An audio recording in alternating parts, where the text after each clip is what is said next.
A lot of cool stuff happened last session.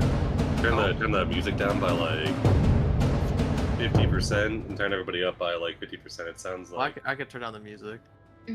well, it sounds Yeah, like on the stream the music is like blasting. like twice as loud as everybody else. You can adjust the bot locally too, Johnny. Just right click him. You can drag him down.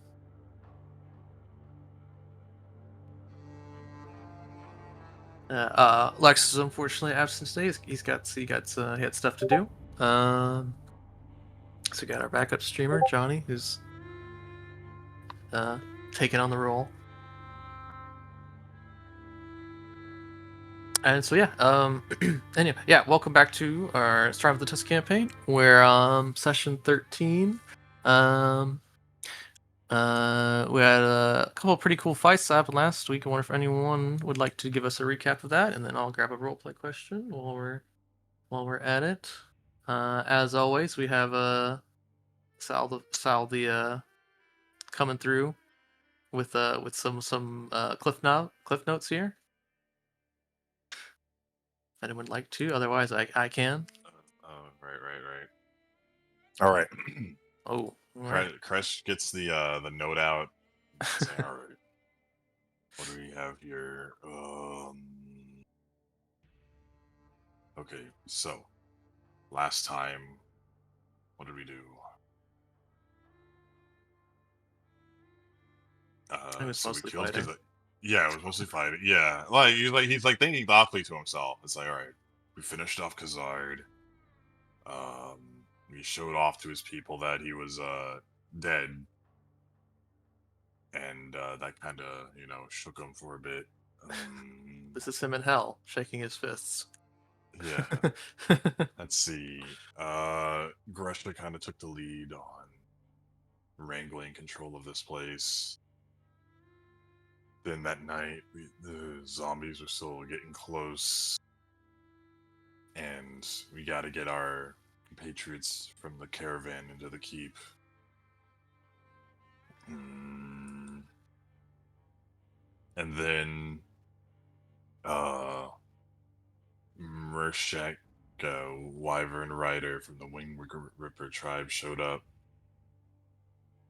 Yeah, her and her Wyvern. And,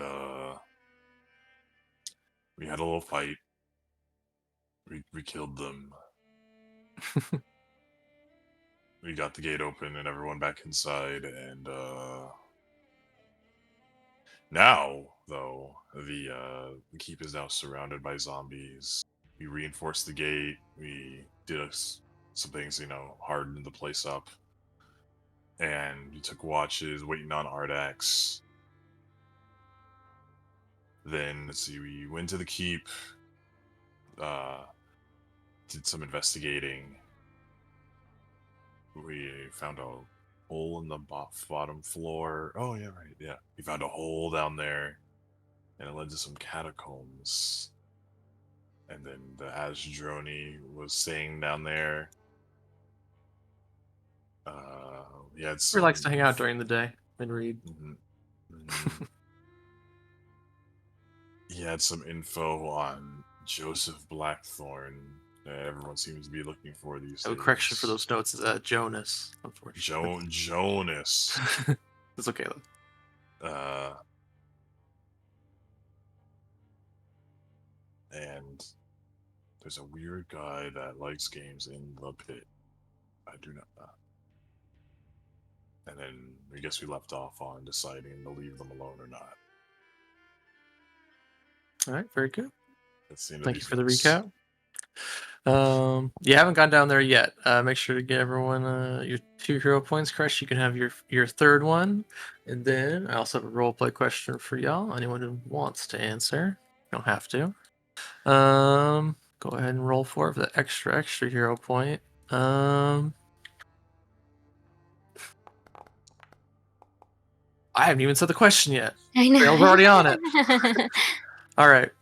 Your character, let's see. Your character has an award that was given to them, and it's sitting on a shelf. What is the award? What are the circumstances in which you got it? And are you proud of or embarrassed by it, or do you feel like you even deserved it? So when Dale was a young goblin, Well, hold on. Does anyone Hold else on. Does anyone else want to roll? roll? No, Hold your I gotta horses. hear the story. Oh, okay. I Alright, won't take alright. it. I won't take it. I'm already invested. Yeah, I'm already. So you said 2 words. All right, Dale. Disclaimer. What is the award Dale has sitting on his shelf back home? so and Alkenstar Dale was entered into this Pee Wee shooting competition. You see, Mm. And he just happened to take home second place, right? And that was the first award he'd ever gotten, right? But he took it home and he stares at it on the shelf, and he's proud of it, but also slightly embarrassed, right? Because he feels like he could have done it a little bit better, but at the end of the day, it was his brother who took home the first place award. Timmick. So,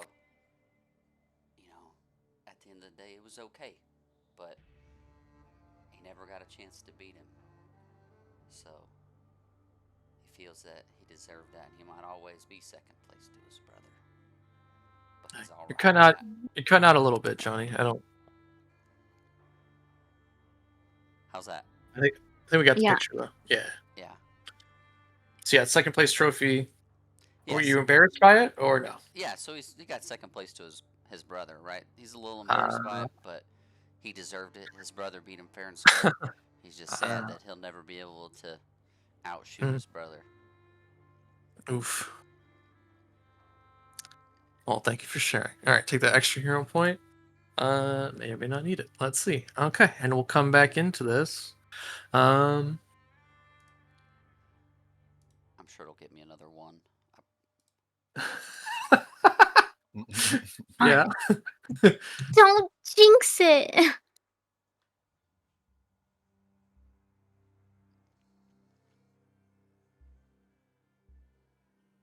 Oh.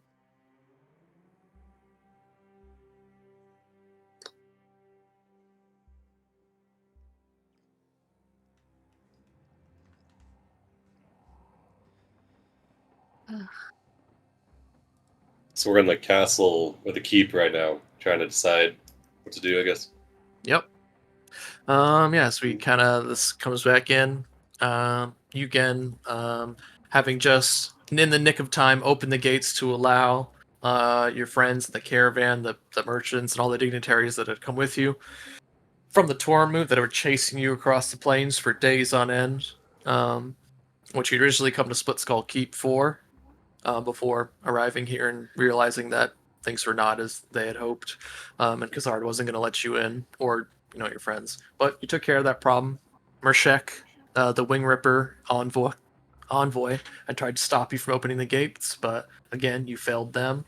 And yeah, the door had slammed shut on the undead, and now it's just a couple days of dread that have kind of gone by as you have watches. You have people that go around in shifts trying to hold the door back, literally hold up the door so it does not break the gate over the massive amount of undead attacking it.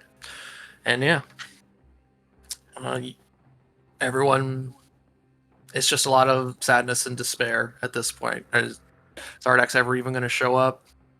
You look to the sky and it seems like it's forgotten how to be anything but gray and gloomy. As you get gentle rainstorms that come in, yeah, as you sit around, food's running low, supplies are running low, everyone's exhausted from the ordeal in general. As you kind of gather yourselves around kind of the main camp, the cook Barak. He's making what he can, rationing it out. Mud stew again, Barrack, my favorite. But at least we have garlic this time. Nods over to Roxanne. Were we able to break down the wyvern to eat that meat? Yes, definitely. And the boar? Well, probably the wyvern. It has. I mean, I guess if you cut off the tail, you'd have to clean it real well because it's got poison. It's got that nasty poison in it. And yeah, you got his pig. Okay. You could eat the pigs. There's actually a bunch of boars. Actually, you know what? There's no more boars. You guys have eaten all the boars already, and Pork is sweating. the pork thinks he's going to be the next on the chopping block. So if Ardax doesn't come through, he's like looking down at his wrist. Keeps looking over. Little morsel. You may even have to hide Pork eventually, or else, yeah. I'll keep Pork leashed with us. No one touches Pork. We'll see how that goes. All right, but yeah, He's an illness sniffing pig, and he can detect bad things in the body. So we got to keep him safe, or else illness may become the caravan. okay. Probably give me a deception check for that. Oh shit!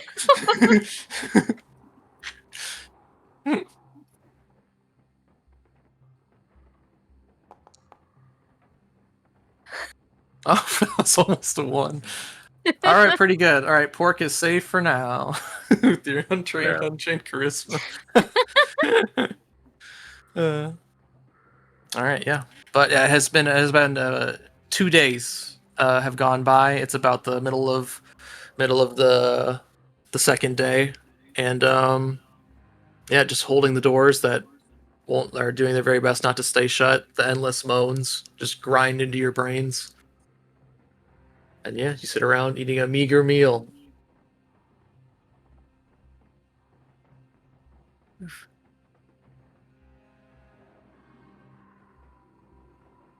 I don't know. What can we really do? Did you guys want to check out the guy down below? Or maybe offer him that jam? Maybe he can, I don't know, provide us with like a way to get out of here if shit comes up the creek. I mean, I don't think it wouldn't hurt. I mean, this wood's getting kind of old. Oh, you still got wood over there. Hey, pass me a little bit of that. Yeah, I mean, you just chew on it and think about it like it's like jerky or something. It kind of goes down a little. Hey, you dip it in the mud stew, softens it up a little bit. Yeah. There you go. Good travel rations. Sometimes you gotta travel light. Mud's all you got. I mean, I'm poor. They said that fella wasn't no aggressive to nobody, right? We don't take no gems from him. Yeah, I think if we just don't take his stuff and then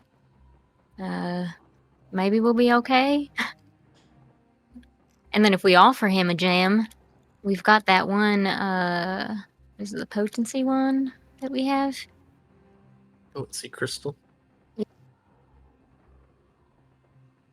I believe so. Let me see. It's probably in your stash. Oh yeah. The +1 striking weapon on that one. I know this would be a talisman. I don't see it. It's almost. Oh no, there it is. Potency crystal. Yeah, consumable. Well, let's go see what he's up to then. For these 2 days, can I make bullets or anything? I think. Sure. Go for it. Also, should we be 6 now or not yet? Oh, not yet. Okay. You haven't had time to reflect on your experience. All right. Let's go check on this guy then. All right, you're gonna head down low. Okay, sure. Alrighty. Make these distant as you go underground. Not free. Let's see. Okay. The hole. Ooh. Oh, Oh. nice. So even with the limited supplies and you barely managed to find bits of metal that you could make down and make bullets with. Oh, yeah. And you do so for half the cost. Probably when we're turning the place upside down looking for all the Yeah, I thieves' mean, I tools. imagine like it's literally everything's getting dismantled except for like the bare minimum of shelter and ration. Leather tunics. And all that. Take it, ripping apart barrels and taking the nails out. That's for the second day. Okay, another crit success. Yeah. There you go. 20 bullets. Okay. Hell yeah. All right, so you decide to head down into the catacombs. Let me just go to this map real quick. Make some adjustments. A map, huh? Ooh. Hmm.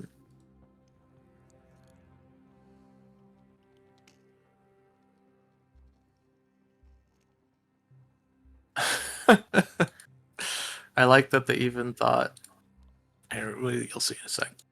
Okay. I'm trying to figure out where this lines up.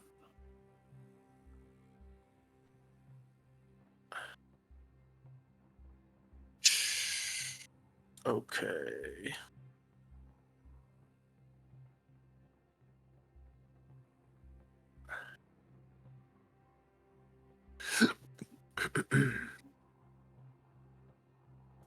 Okay, so if that's where the hole is.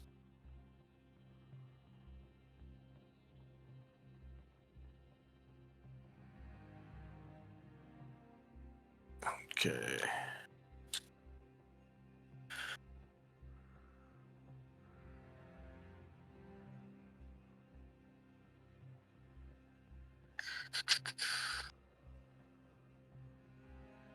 Gonna make a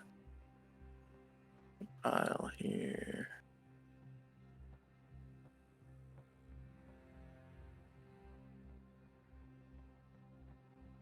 Okay.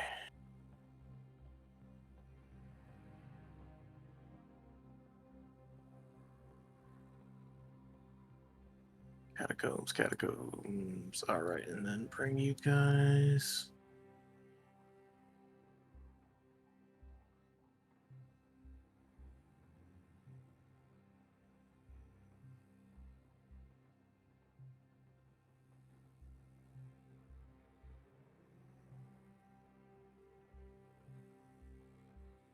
Okay. Does anyone light a torch?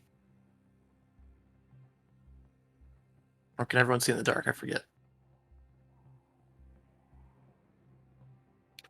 Sal doesn't light. He doesn't move to light a torch.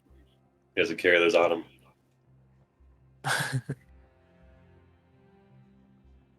Okay, I'll just I'll hide Crusher for now then. Okay. And we will activate this map. There we go. Okay. And let me go back. Oh, actually, Sal does have a single torch on him. He takes it out of his bag. So we need this. Are we good? He goes to put it back away. It looks gnarled and barely used.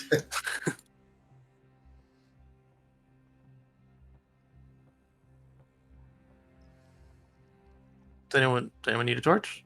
Everyone got dark vision? Sounds like we're good. Sounds like we're good. Yeah.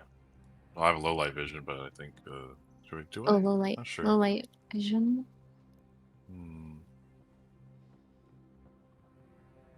Make sure you give that back now. All right, there you go. As you descend down the hole using just a makeshift rope ladder, let's see. The chill of the catacombs settles into your bones the moment you step below. The air smells faintly of old stone and cold secrets. You see smooth dwarven masonry gives the walls a solemn grace. Sharp angles, bold geometric designs. Let's see. Tight spiral stair. Oh, okay. Okay. Sorry. It's confused by the wording here. You see the figures on the ground. Figures on the ground that draw your eye. 3 statues of orcs, twisted in agony, frozen mid-scream. They glisten faintly with moisture in the torchlight that you don't have, like something carved from stone or once alive. Somewhere beyond the walls, you hear the sound of dripping water.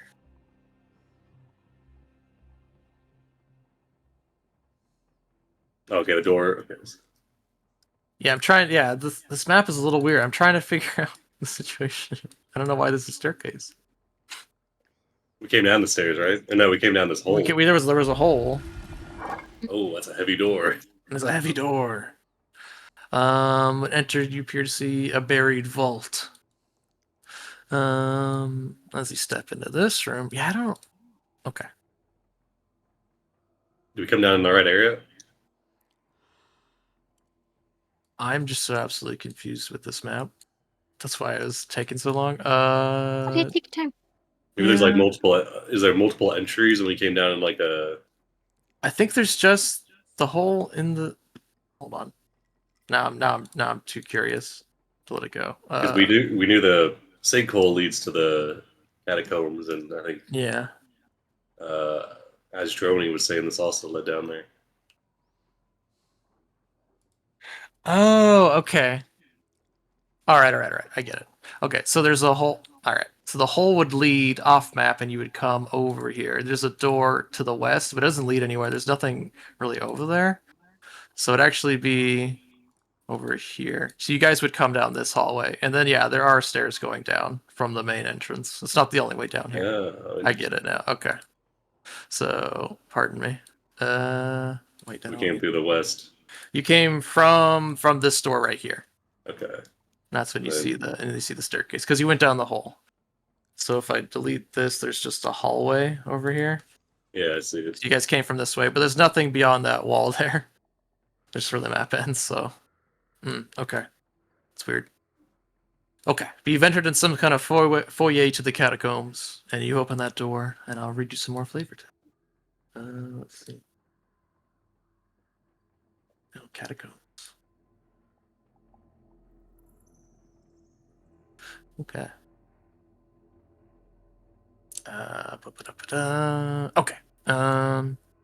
You step into the solemn hall, a solemn hall of the dead.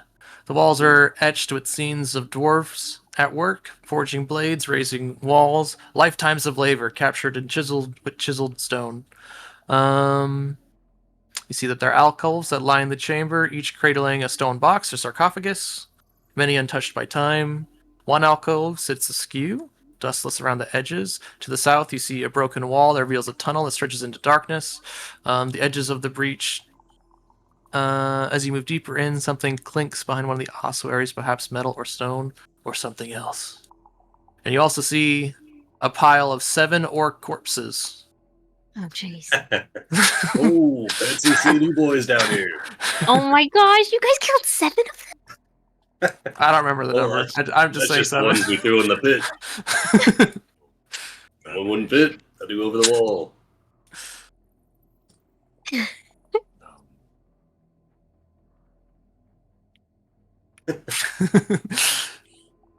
Don't worry. Kind of pile side of the ceiling, you see kind of a hole. You hear like some air, an air draft above you. Look at the ceiling and see the hole where you assume it leads to. It was really that bad? All of these There's a people lot of trying to get loyalists. you? Wow. Yeah, again. Well, he makes the realization and he leaves it at that. Did you run these fellows' pockets and stuff before you toss them down here? He probably didn't. Is it worth looking in there? Maybe. I'm gonna look. Do they look mostly intact, like they had just been previously stabbed and thrown down here? They haven't been rummaged through. Yeah, I don't think so. Yeah, I don't think Astroni would have gone through them. There you see a few bite marks though on some of their Yeah. necks, and there appear to be some of them have been drained of blood. But if you go in through their pockets, give me 2d10. See how much gold you find between all of them. Hey, 11 gold pieces. Phew. But besides that, just like old rations, broken armor. Old rations. are needed. Yeah, stale rations are still a ration. Yeah. You feel a draft from the eastern wall. Let's see. Is that shown on the map? Oh, it is. Yeah. Okay. So on this side of the wall, you feel a draft coming from this wall. Because I rolled perception checks for all of you already. And yeah, you're actually able to find in between the alcoves a kind of a sliding lever. Ooh. And assuming you mess with it, it will open to reveal another hallway. Wow. Would you look at that? And somebody sure was creative making all this stuff down here.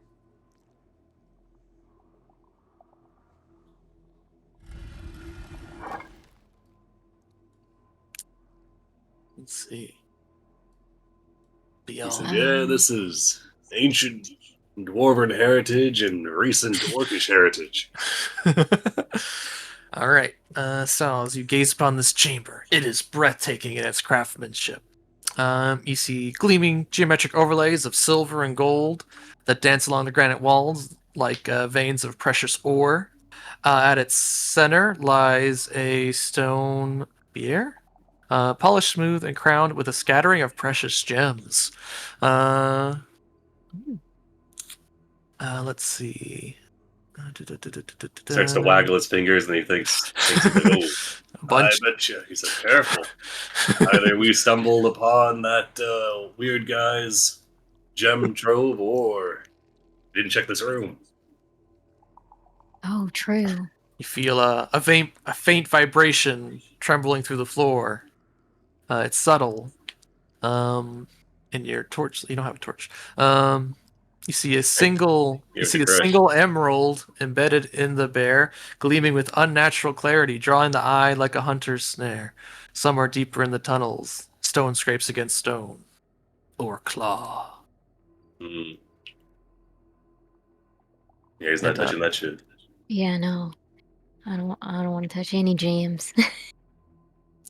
Scraping draws ever closer Oh, until yeah, he's gonna. eventually. Oh, I was gonna Go say ahead. he cups his hand over his mouth, like to make like a cone.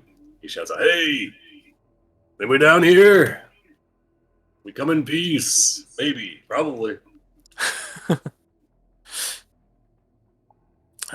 Yeah, just the scraping continues, and then eventually coming into view from this tunnel to the south is a strange hooded figure. Oh, Eyeless, except for the kind of the strange eyeless face, holding aloft a gem as almost a seeing stone. You see its light reflected in the light on the gem embedded in the table. As it approaches, it says, "Who dares enter my dwelling?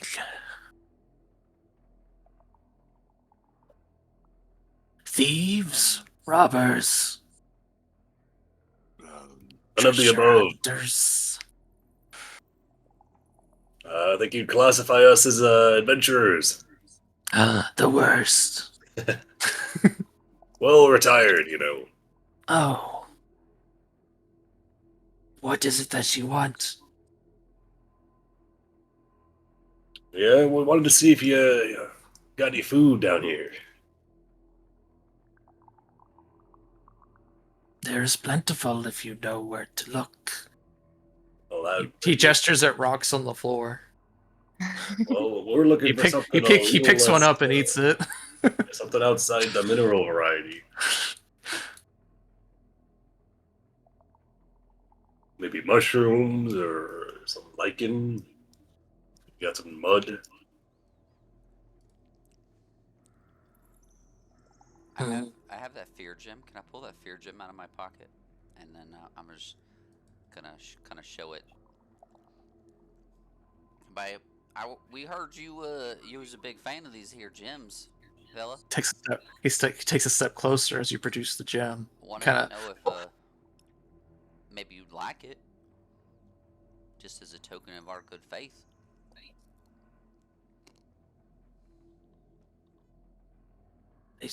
I do want that. You know, all we're really looking for is maybe some information. You know, whether it's maybe some food or maybe a way out of here, kind of far from where we are right now.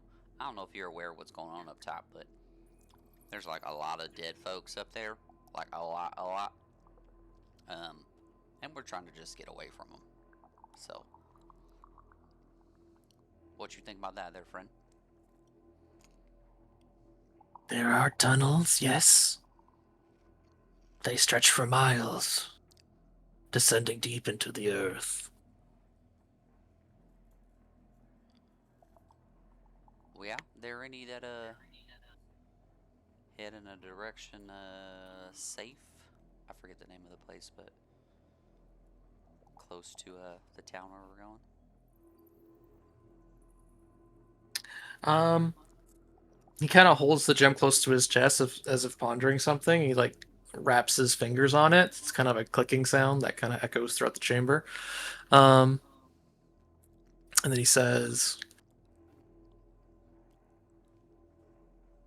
I don't think anywhere you would go in the tunnels is what you would prefer to be safe.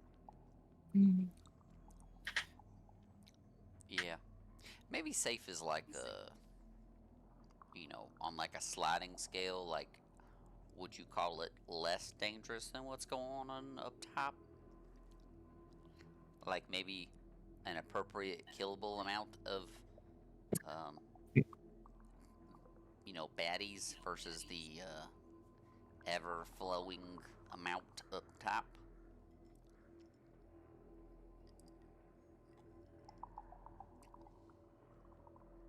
No. Oh well, that sucks. Well, I mean, that still gives us information, though, right? This is pain. Yeah. Yeah.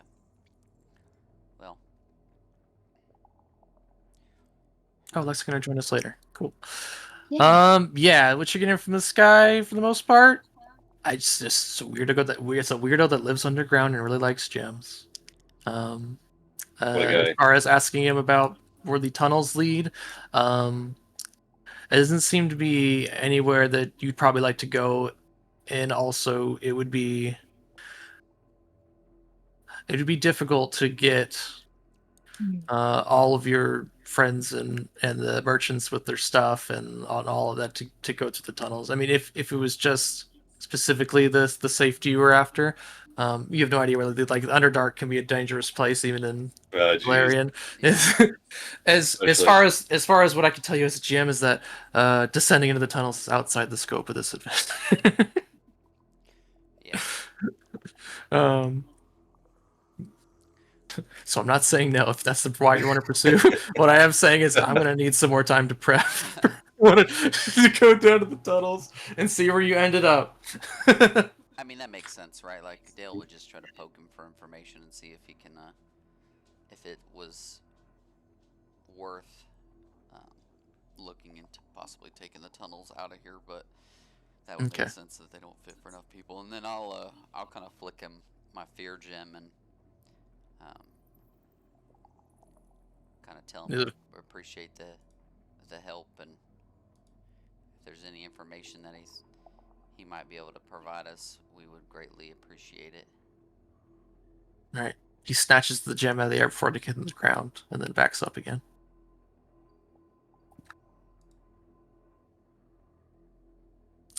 Let's see. Go ahead and give me a diplomacy. Just see what his attitude towards you. You have a +1 bonus because of the gem you gave him. Ooh. Can I use? Okay, I was gonna see if I could. Intimidation. Or deception or performance. I don't know. Like diplomacy is I'm untrained in, so. Oh, okay, I see. Well, if you can describe to me how you want to deceive him. Look, we definitely don't tell us where any food is.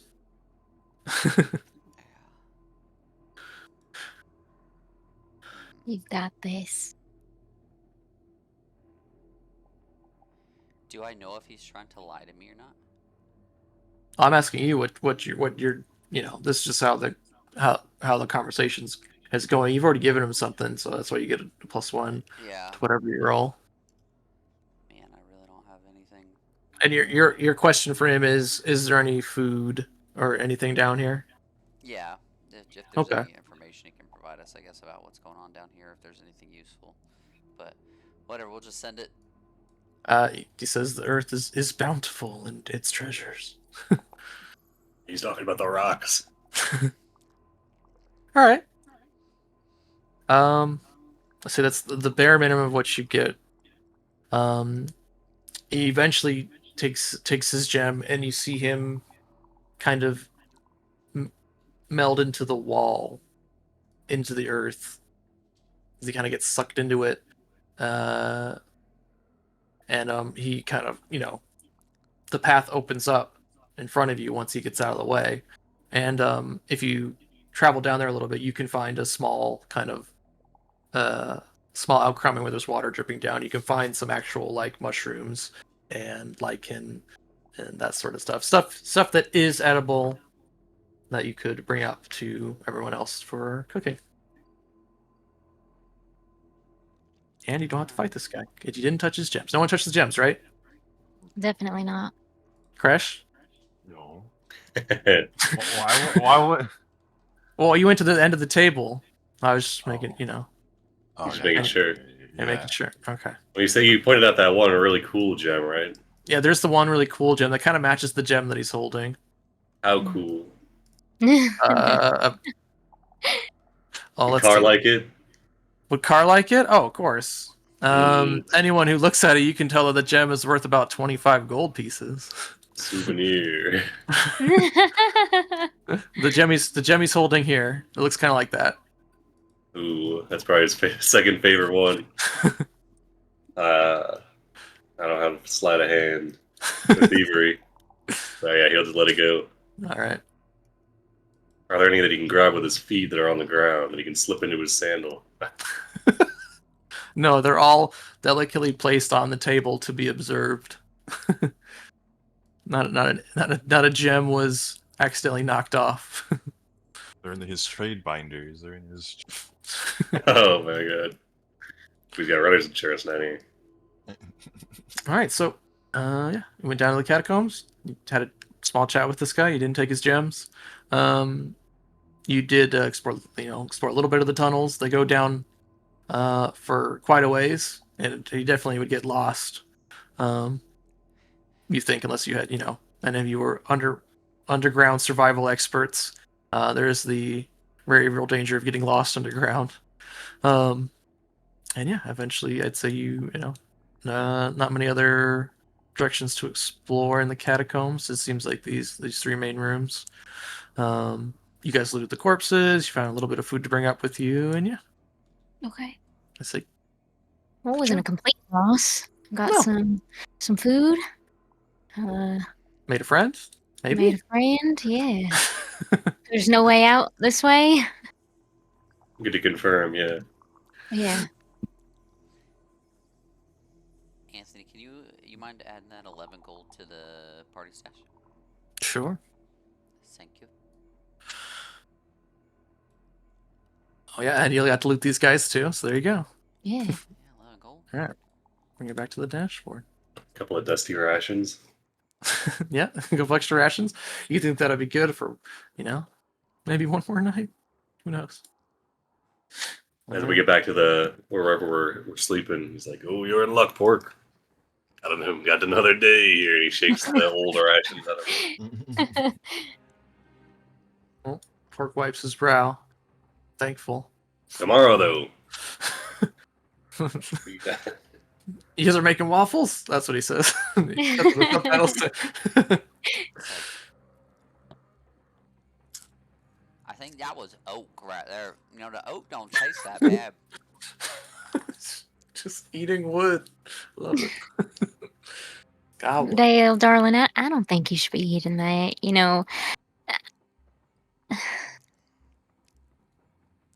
Darling, these teeth. You ever seen the teeth of a goblin? I mean, we've had Yes. most things. I got a cousin who's one of them goblins that got real fancy teeth, and they eat anything. I tell you, man. All right, let me see. Open up your mouth. Look at this. Do I see any? Do I see any cuts or splinters or anything like that? Splinters in there. It's Oh eating my wood. Damn. Doesn't seem to be bothering him. Just That's the keeps cavity eating. situation. All right. Surprisingly good, but that's up to Dale and his hygiene. I'm not gonna speak for Dale. I mean, with eating, I feel like eating bark, you probably have pretty good hygiene. I feel like there would not be Strong much black teeth. lip. Yeah, it's like dental sticks, you know. It's like the dog dental stick. Oh man, like Yeah, it cleans them out. That's what they do. Yeah. I mean, if you don't really focus on the taste, it just kind of once you soften it up a little bit, you can't tell the difference. Ooh, is that maple? This one's sweet. Anyway. Yeah, so you bring up some food. Barrack, the cook, gets to work right away. Cooking up these mushrooms, make a mushroom stew.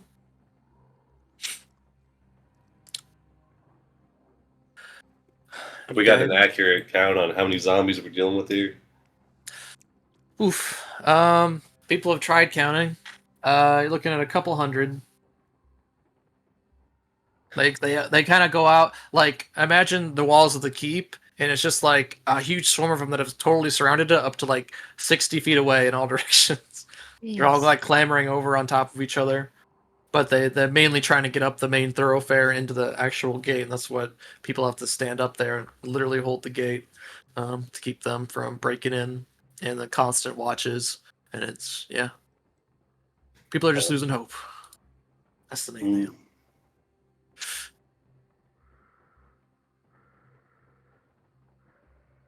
And I guess the day wears on. No one else says anything else, and then we'll go on to the next day. Let's see.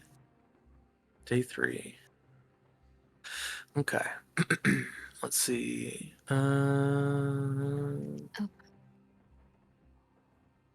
Say again. Go ahead. I guess during the days, Roxanne would probably want to like check on people if they need healing, if anything like that. I think you'd already mentioned that. Okay. But if that's what you just keep doing, yeah. The problem is like you're running out of supplies for like bandages and any kind of medicine. People getting sick from not eating well. Yeah. Catching the orcs eating dirt every once in a while. Oh, jeez. Running dirt in the wounds. Ugh. Yeah. It's got a lot of uses, Roxanne. Topical, digestion, probiotic. Cause an infection. Yeah. It's really great.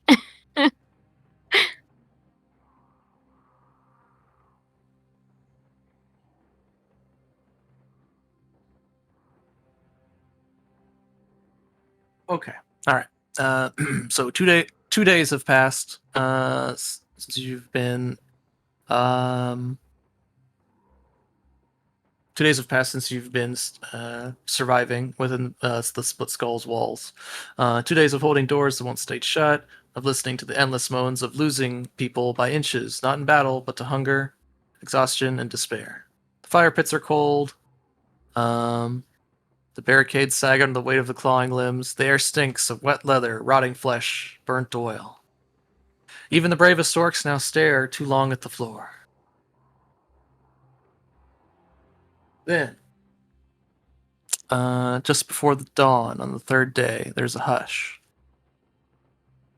A kind of silence that squeezes the lungs, not wind, no rain, just a weight in the air. From the ramparts, a lookout stares to the west. And you see it too. A glint of light. Just a sliver. Just a blink. But there it is again. And then, a sound.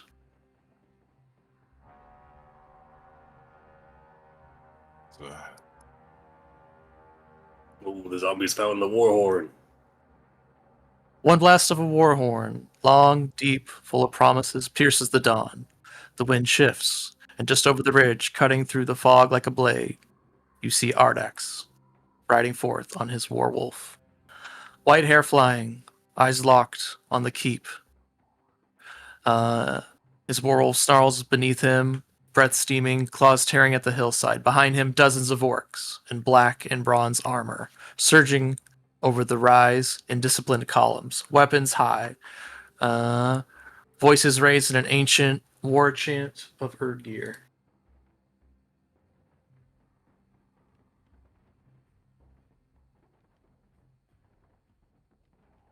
From the walls of Splitskull, a stunned murmur spreads. One of the defenders gasps, "He came!" Another drops to a knee. The empty hand. It took him long enough.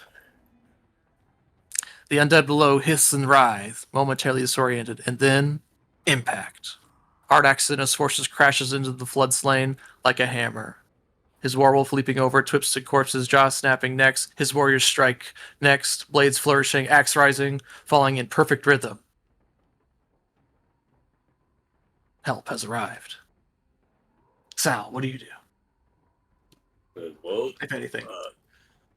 so I guess we better. Where's Gresham? I guess we better rally the warriors and start pressing out the gates. What do you think, sir? Well, a lot of the orcs say, "Yeah, let's together. We gotta help them."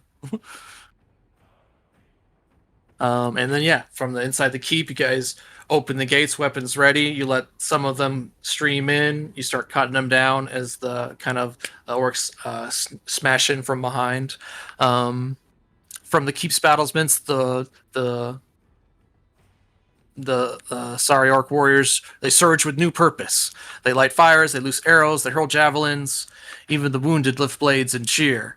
The courtyard gates burst open as the defenders flood out, joining Ardax's charge from the opposite side. The tide turns.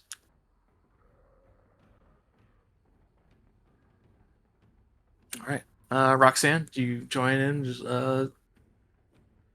Yes, definitely. okay. Dale, I assume you got your new bullets ready and just blasting from the top. Yeah, Dale will go up and just start firing away. Okay, Kresh. Yeah, sounds like ripping. Oh, sorry, go. Oh, yeah. Oh. Anything. Well. Body slam off the top. Body slam, yeah, into Hell the yeah. Sounds like ripping metal armor off the zombies and then using it to like slice them up. Throw them into the horde. Yep. Got like a little chainsaw. Hell yeah. Dale's gonna start keeping count. I think that's 5. Bud's next to you. She's shooting arrows. Like, no, I was only 7. Wait, counts his fingers.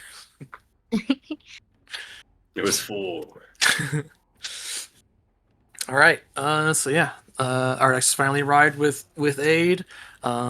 Gets break free from the keep, and little by little, an hour passes. Just fighting over and over again, and finally, the undead are dispersed. You see some of the more intelligent ones, the ghouls that seem to be sort of leading this bunch. They kind of scamper off into the hills as axe after axe and undead corpses fall. The mindless undead slain one by one.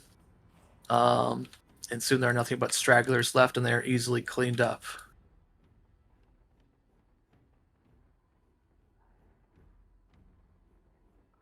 All right. Now I can turn off the zombie attacking door.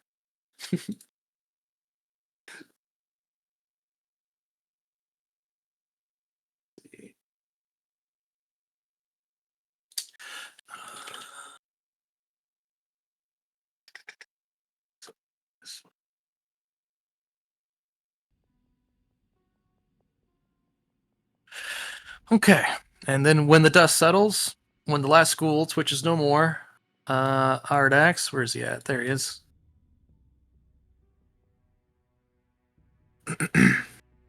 He reins in his wolf at the center of the ruined battlefield. He surveys the burning kind of buildings and the destroyed Osgard.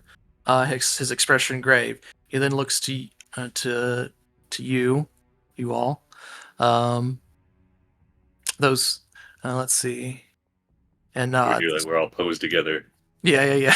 Those who had who bought the people of Splitskull time, who held the gate, who refused to give in. He nods once, the kind of nod that means everything in Orcish culture. You fought for them. We did. Hope that nod means you brought food. We will hunt. We have much to discuss. Because of what you've done, they lived, and you have my gratitude. And in that moment, as the dawn finally breaks from behind him, the rain kind of breaks a little bit. And yeah, you guys have survived. Nice. Nice. You did it. Good job. Hell yeah, brother.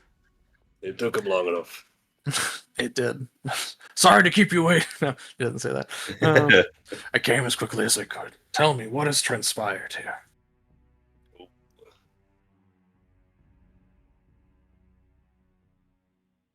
As well, let's see. Where to start? Well, last time we saw you, we were taking the caravan to Splitskull Keep. You know, them all had to try to outrun the horde, and that was a pretty uneventful journey. It wasn't too bad.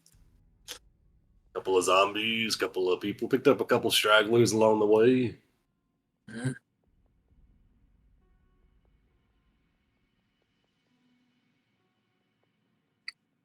Very well. This is You good to wanna hear. Trying to But jump you in. were fill him in with what happened to Kazard? yes. I was waiting for others to jump in. Yeah. Go ahead. Sal leaves it there. Line. He's waiting for other people to jump in. That's okay. If you guys know what I'm Yeah, assuming you tell him everything that happened. Yeah. He is gravely disappointed in the situation that you guys had been put in. He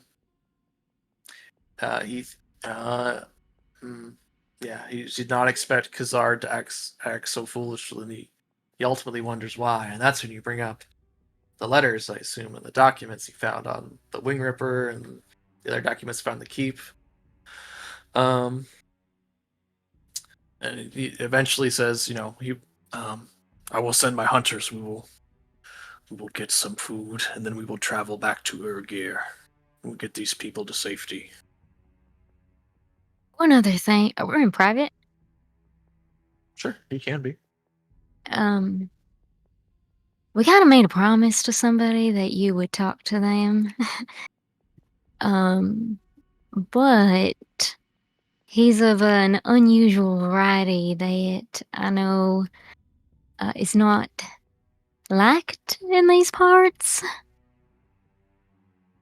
Oh, Belkzen is trying to be more open-minded. You know my stance on these things. Okay, well that's good to know because he kind of helped us in being able to bring down Did you? Kazard. I'd Yeah. very much like to meet this person.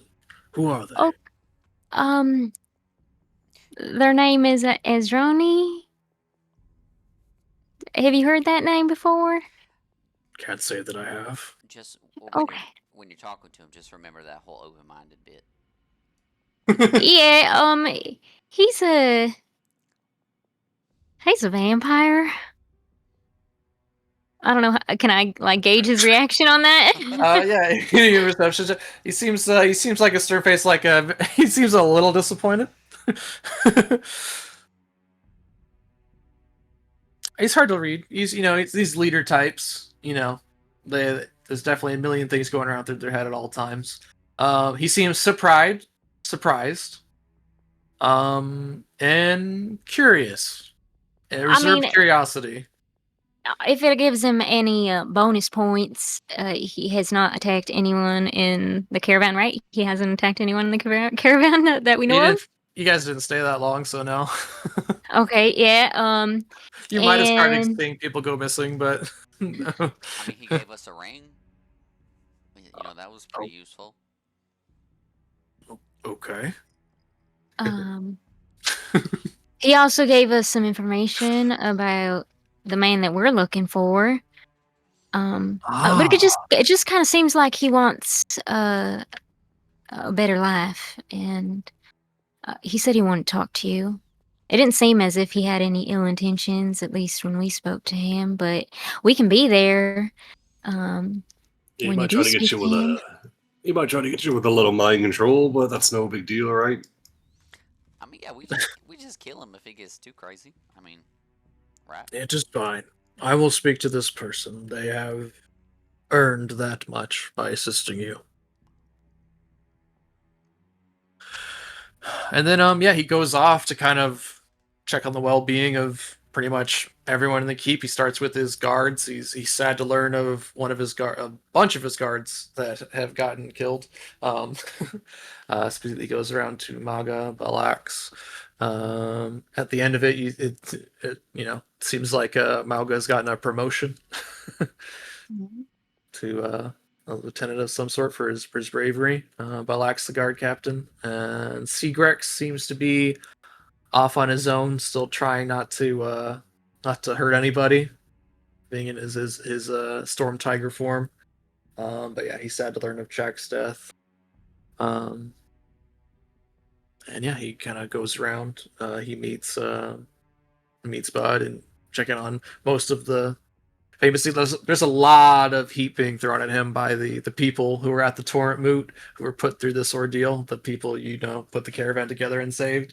But he takes it all and promises them that they will be taken to safety now, that they need not fear any longer under his protection. You see that there are like 40 or more strong orc warriors that have come with him to assist y'all. And yeah, so the rest of the days basically met like assessing the damages, finding out, who is friend, who is foe. Sorry, hold on. And yeah, if you guys want to chime in anything specifically that happened to you during your Orkin trail and your time here at Splitskull, you already told them about Astroni, so yeah. If anyone wants to chime in with anything, feel free. But yeah, they just kind of assess the damages throughout the day. Hunters go out, they bring back food. And yeah, everyone is another meal is prepared, and a slightly celebratory but somber meal is prepared. There does beg the question at the end of it all, because there are a lot, corpses, both fresh and undead, and there seems to be a little bit of what do we do with all these corpses? Back in the river. Some people seem to be worried about burying them, because what if they animate suddenly again? We can burn the bodies. Would that work? Yeah. Would I know if that works? Sure. Yeah. Yeah. Do you praise the suggestion? Yeah. Then there is some agreement about there. They give them a warrior's pyre. Yeah. Get rid of them the same way we get rid of used tires. Big pyre. And then yeah, after the feast, there's the very sad, solemn putting together of a meager funeral for those involved. And you guys prepare. Oh, go ahead. Oh, sorry. Did Hein? Are they still alive? Yeah, they made it. Okay. Do you want to go through and see who lived and who died? Oh, yeah. the roll call. Yeah. No, I guess who for are the we most putting part. on the fire? Let's see. Let's see. I think only the ones that you would know about by name were Chalk. I think that's the only one. Apart from like the numerous unnamed NPCs that have died. Yeah. I think Chalk was the only one, and he was the one that he held that already took his token off the map. Damn. Hold on. This is the guy that had the dumbbell challenge at the torrent. One of Ardax's guards. Yeah, and then what was your question? I'm sorry.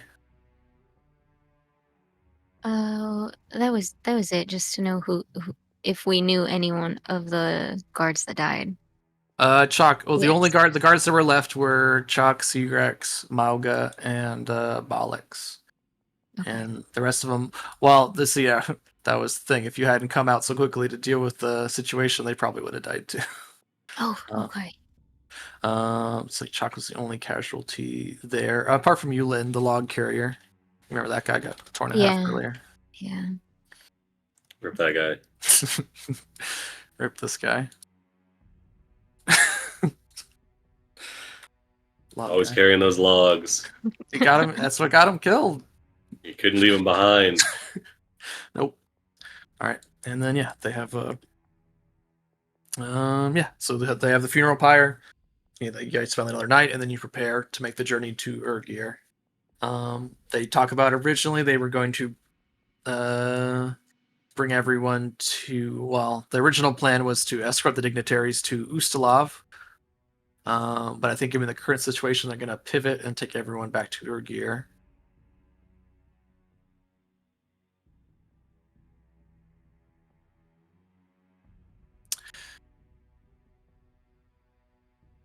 Let's see, is there anything else? Okay. All right, so preparations are made, and we start setting up another caravan this time with 40 to 50 strong orc warriors in accompaniment. Um, let's see.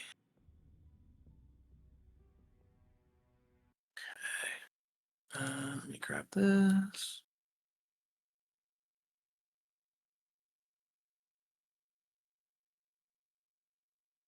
You see a small fancy palanquin is set up for a certain character. uh, Appears to be coming with you guys.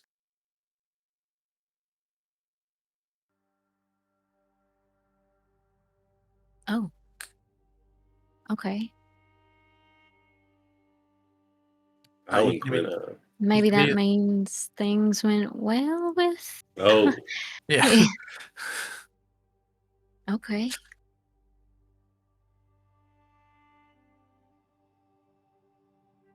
Yeah, you assume at some point during the night they'd had their discussion.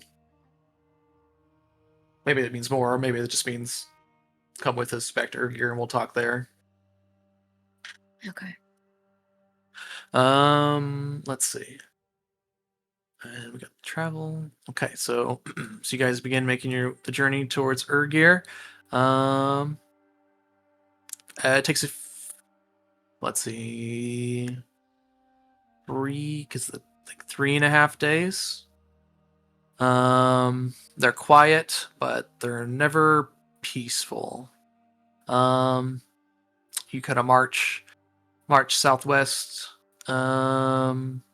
onto a trail towards your gear that is, is ragged with the broken branches and churned mud, scars left by the undead, erupting out of the ground and fleeing. Twice, a half-rotten corpses stagger from the tree lines to crawl from half-collapsed ditches. Each time, Ardax's warriors move in unison with no shouted orders, no hesitation. The undead meet steel and are silenced. Behind you, the reestablished caravan with its new occupants. Let's see. I guess. Yes, some of the force stays behind to assess damages on the keep to get it up and running again, and let's see. The merchants and dignitaries you help protect are no longer prideful or haughty. Their distance now shows wariness, grief, and above all, gratitude for what you've done for them. You've already told Ardax what happened, essentially. And he talked about Kazard's betrayal, his disappointment with that, and overall, he just it says they'll see justice done one hold at a time. You figure out what's going on.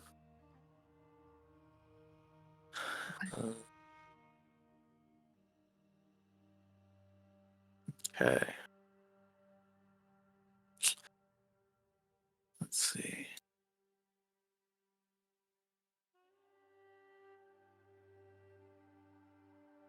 So a few more days of travel if you want to make stuff, Dale. And for anyone else wants to. During one of the days, Roxanne would have grabbed those manacles, those fake manacles that Dale had I think you broke them. that were broken, and I would have wanted to swap to the crafter in the vault on one day Oh, okay. and cast mending on those. Sure. Uh, It's the first time I've seen mending cast in Pathfinder. Hold on. it's You repair the target item. Yeah. Go ahead. No, go. You restore 5 hit points per spell rank to the target, potentially removing the broken condition. If this repairs it past the item's broken threshold, you can't replace lost pieces or repair an object that's been completely destroyed. I guess I don't know how. No, it'll work. It's fine. It'll work. He didn't like eat them. So the Okay, pieces yeah, are there. okay. Just got strengths open. And they're not magical or anything. They're just No, they're Yeah. just funny manacles. all that are right. fake. Yeah, I'd like to give those back to Dale. Okay, Sal, you see him one day as Roxanne is inside the crafting tent for once. Oh man. You see that she works deftly. So what are you working on there? Oh yeah. See, I bought these for Dale back when we were on the police force. They came in handy a couple of times. So they hold sentimental value. So I thought maybe I would fix them for him. Check this out, and I'll cast mending on them to fix them. All right. Wow. He just fixed Whoa. them. Sal scratching his chin. He's like, "Wow, first try, huh?" Yeah, I'll toss them in. What do you think? Do they hold up to your caliber of Well, metalwork? usually. Yeah, he's looking at it. He's like, "Wow." He's surprised. Like, usually this would take 7, maybe 8 times to get it right. You have to take it apart, put it back together. I'm like, wow, nicely done. Oh, thank you. Yeah, just 10 minutes time, and I don't think that's too bad. 10 minutes time. Yeah. Where'd you learn this? Oh, I've got little travelers with me. This one was more of a dwarf variety. He goes by the name Thogrum. Oh my god. Yeah, he's taught me a few Wait a things about minute. crafting. That means Thogrum died. Or it's probably not actually. So It's a spirit that looks like. You had to shake down dwarves to get your crafting secrets too, huh? It's like old great grandpappy Sal. Not exactly. I kind of just come across these apparitions in the world, and they kind of just cling to me. And that's kind of what he did. It's kind It's of been like pretty how helpful. Car clings to you. Yeah. Except alive. Yeah. But yeah, I've learned quite a bit, especially from Thogrum. He's taught me how to fix some things. Definitely not on your level, but He's like, oh yeah, this is way better than what I could do. oh no, are you kidding me? I've seen what you can do. It's incredible. I mean, I can't make like a javelin out of thin air. That's something remarkable. I mean, this is just fixing something that's the parts are all there. Yeah, the only real practical training I got was making, he scratches his head, making weapons. So it's kind of been a little difficult here transitioning over to stuff that's not just designed to kill people. Yeah. But that one thing that you was designing, it seemed pretty useful. The what? A double axe. Yeah, have you ever heard of like a knife wrench? Have you tried that? Heard of a knife. Yeah, and then you put like a wrench on the other side, knife wrench for kids, right? Might be It can onto fix something there. things. It can do, damage. It can, it's resourceful. That's the type of forward thinking. You ever looked into rolling sales, maybe? Oh goodness, no, no. No. Well, there's an opening. Leader of the Steel Eater tribe. I don't think I'm very leader material, unfortunately. Hmm. That's more like you and Grisha. You guys have leader potential. I can see it. Gresha, maybe. I think you've got it in you. You just gotta dig deep and find it. Oh, real deep. Oh. Well, And the best leaders have something to fight for, and that's little car for you. I guess I got plenty of fighting for stuff. Got a lot of experience with that. Hmm. Well, if you change your mind, just let me know. Yeah, keep you posted. I'll keep you posted. Thank you. Salky's patting the tools, the master Yeah. tools he was given that are the symbol of leadership. These could be yours. Not as No low nice as any, prices, I guess. not as cool as a dwarven spirit on tap, but Yeah, maybe when all of this police work comes to So an you remember end. you've had quite a bit of issues with dwarven spirits back at the back at the foundry. never agree to help.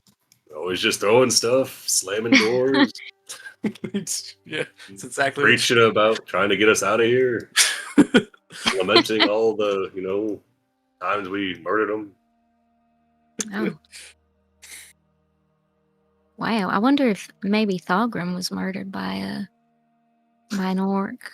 Never. I should ask him. Yeah. That's why it can't actually be Thogrim. We can't write Thogrim's story for him. Has to He be a could have dwarf died of old High Otter. age. Oh, super old. That's how he would Damn. have died. Yeah. Damn. Never heard of a dwarf dying of old age.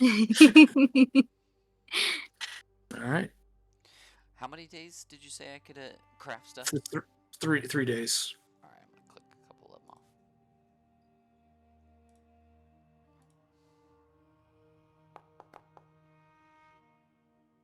You're heading towards civilization though. Should be pretty good if you don't end up crafting it through. Is it? I always forget. Is it full cost to craft or material cost in craft?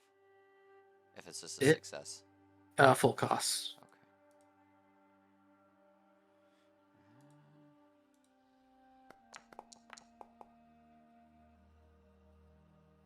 Oh, and then I gotta update this. Take you guys off here. Rip. All right. Yeah, no worries. Okay, let's check it out. I'm heading to the big city. Let's see, where are we at?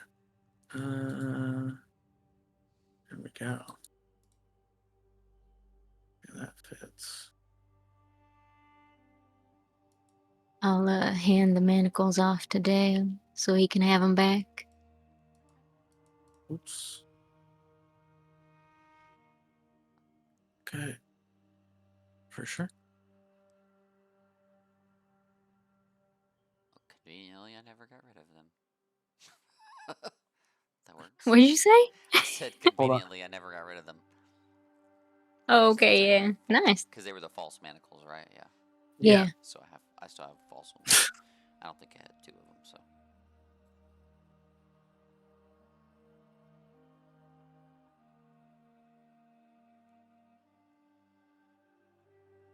All right, give me 1 second. Get it. Sal's got his list of possible replacements. He puts Roxanne at the top of the list. Good with fixing stuff. Leadership material. Oh God, Enoch, why? Why did you? Yeah, true. Says right below Roxanne, it's like zombie Enoch ? Maybe go back and Find him. Can't be any more grumpy than he already was.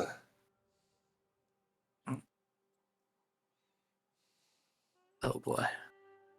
Sorry, I tried putting the picture on there and it got stuck behind the thing. So now there's two. Why is it like this? Okay, don't look at your universe getting peeled back for a second, right? I just need to grab this and then put it Whoa. back. Don't look.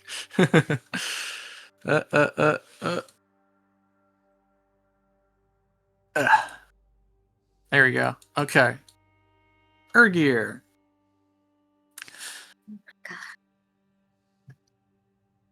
Let's see. Music. Less sad.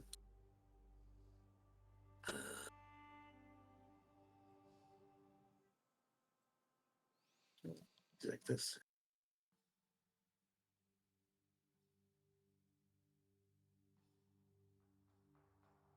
Okay. The trail bends around a small foothills as you see Urgir rises like a stone colossus in the distance. The Sky Citadel, an ancient and immense towers and layered rings of dwarven masonry and jagged orcish banners. Its 8 concentric tiers crawl up a fortified hill like steps to some forgotten god's throne. Each tier guarded by walls thick enough to shame most keeps. From afar, it's imposing. Up close, it's humbling. You pass through Torag's Gate, the largest of 4 great entrances to the city. The gates hang open, and the guards peer down from the high battlesmiths as Ardax rides at the front of your column with silent nods. As you travel through, you come through the market district, which is buzzes with activity in the lower levels. You see non-orcs and orcs alike hawk goods from stalls and wagons beneath the stone spires defaced with crude carvings. Soldiers march in formation, and blacksmiths hammer away at steel. The air smells of ash, sweat, and oil. There's a quiet tension in the city, preparing for something, but no one can seem to name what it is. It seems like rumors have spread fast about what's going on outside in the plains. As you cross through the other districts, higher tiers of the city loom. Residential blocks, garrisons, battleground academies. You see crumbling facades scarred by earthquakes in time. You feel the weight of thousands of years on every stone you pass. Ardax says little on the ascent through the levels, his wolf's claws striking against the flagstones. He often glances to the skies, at the walls. Finally, you arrive at the Empty Hand Hold, a great hall, a fortress within a fortress, broad-shouldered and grim, lined with faded tapestries and polished axes. Let's see.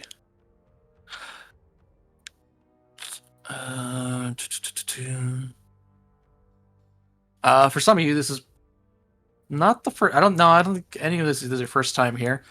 You must have come here at some point. This is like one of the biggest settlement cities in the region. The only other settlement this big is Wyvern Sting to the north, but I don't think any of you have been there. But Roxanne and Dale, you would have had to come through here when you first arrived at Urgir for the Toramut. But probably didn't stay long. Go ahead. What's a popular fruit in Belkzen? Ooh, popular fruit in Belkzen.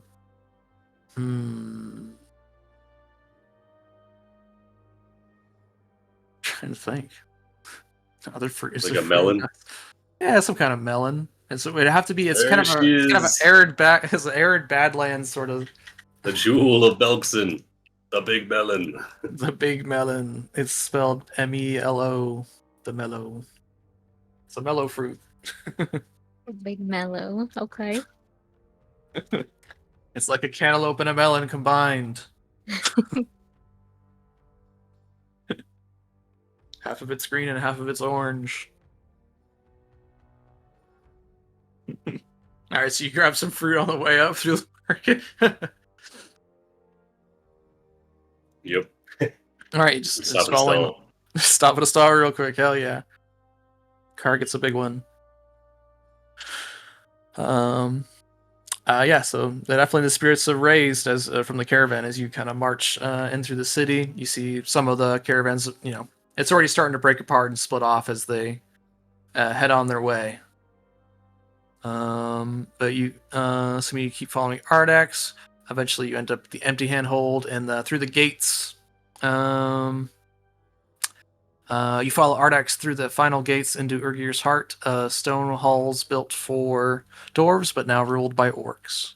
The walls here have beautiful mosaics of ages past. But at last, the steward halts in a wide chamber lit by hanging braziers, lined with banners, some new, some centuries old. A long stone table waits in the center. A ceremonial place for gathering and judgment. See the guards stand at ease around the edges of the room, quietly respectful. Ardax turns to you. First time since your journey began, he lets the weight fall from the soldiers as he speaks. Let me get his other art to represent that. his chill Ardax art.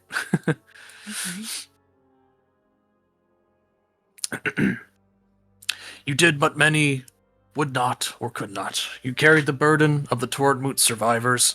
You held the line at Splitskull and exposed betrayal in our ranks. He looks at each of you in turn. You didn't ask to be heroes, yet here you are. He makes a gesture, and another orc soldier approaches with a velvet-lined chest. Ardax opens it himself, revealing its contents, and begins handing them to you. These are yours. From the empty hand hold, you've earned more than thanks.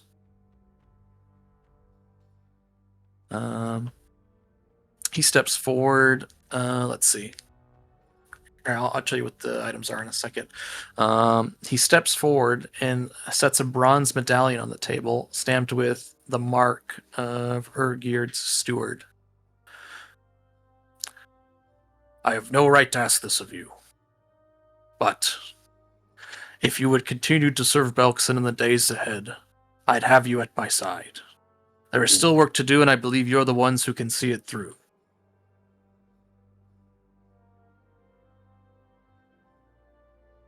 But I won't command you. That's not the way of the empty hand. But if you swear to stand with us until this storm passes, then know this. You'll not stand alone.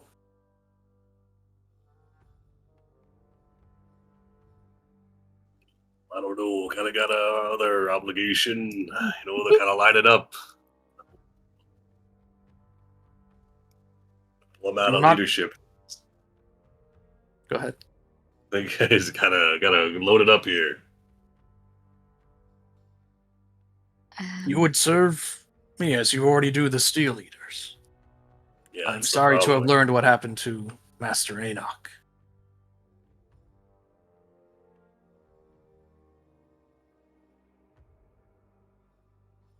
But I know he gave you those tools for a reason.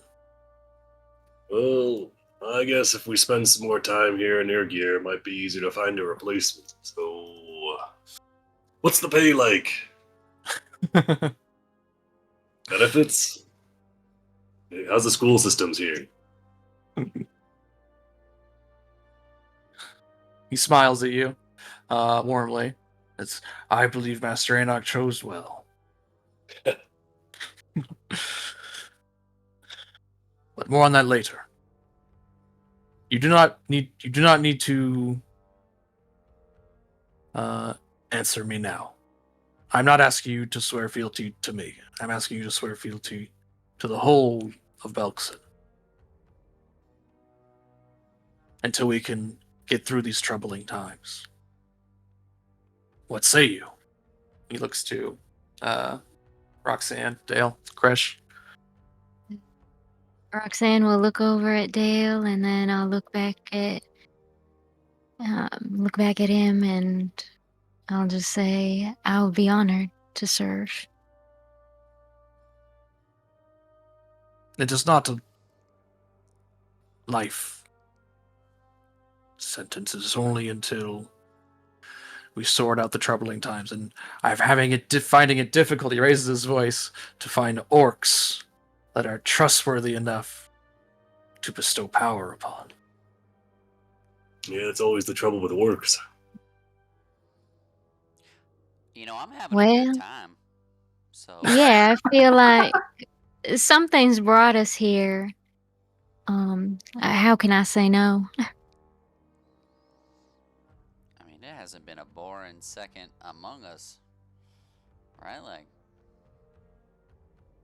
Well, I It's would have been quite preferred interesting. the torrent moot not end in such grave endangerment of its participants. And, after he presented you this little, I'll tell you exactly what the items are, but it's like, it's 6 things. They all look pretty valuable. I'll tell you those in a second. And if you are willing to aid Belkzen in its current troubles, more treasures such as these await you.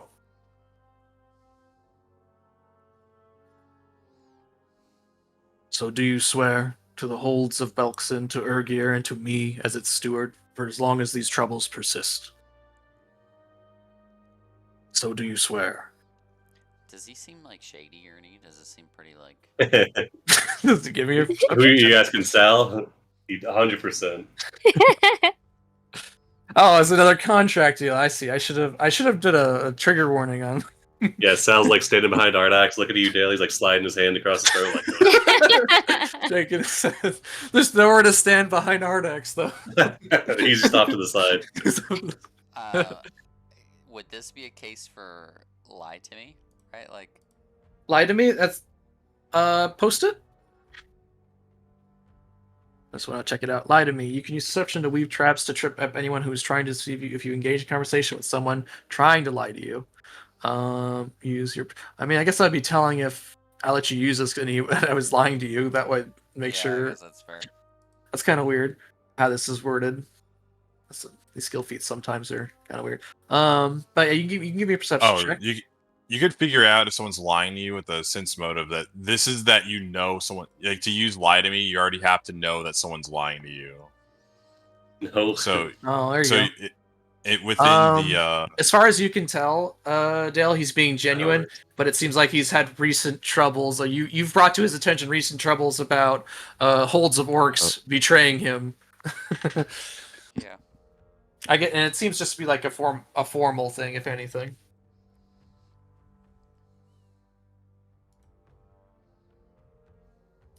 He's holding a shiny badge in front of you. I do like badges. Excellent edition collection. Okay. Well, maybe I'll just go through the treasure he just gave you, and then we'll see if that's enough to sway you.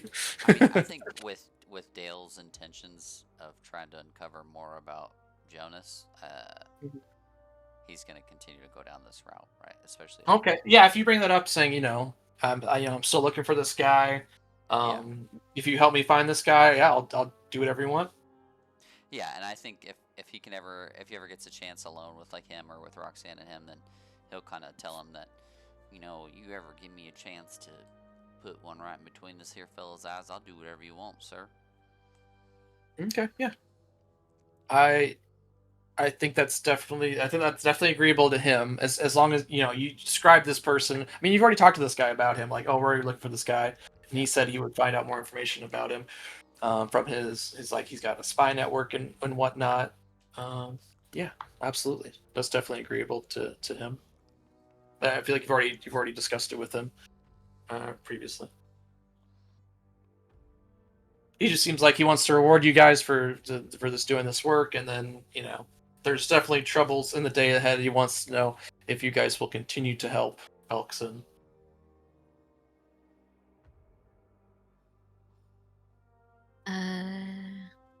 Yeah, Roxanne would want to continue to help Belkzen for sure.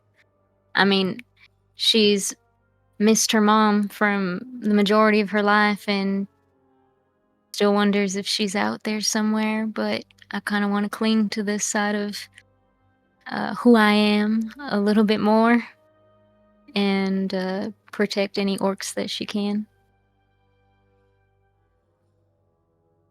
So you swear?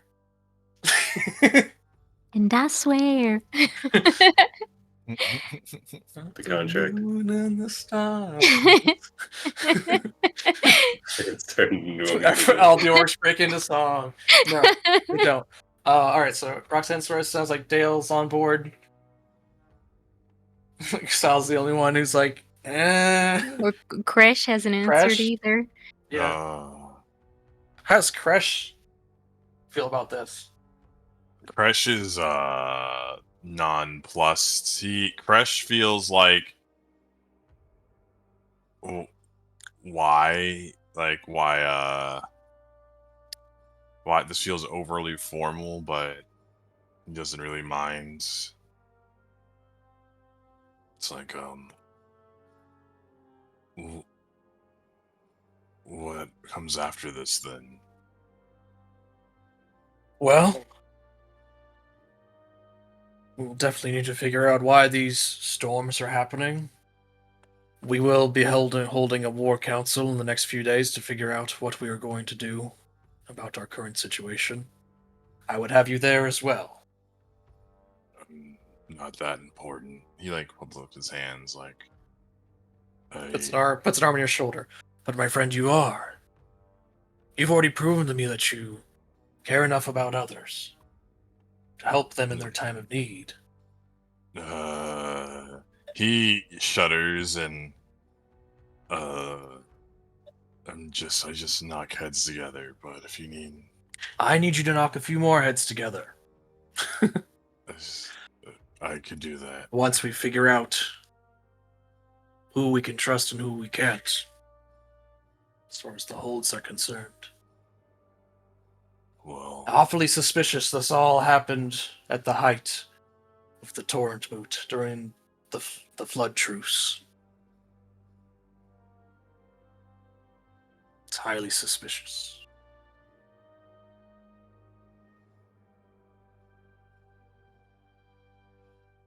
oh well. Hey, if you're hiring, then sure. Very well. Just I want to ask a favor. I am obliged to hear it. I need help with all this orc stuff. Like being orcish. I don't think the Rooksy. I don't have much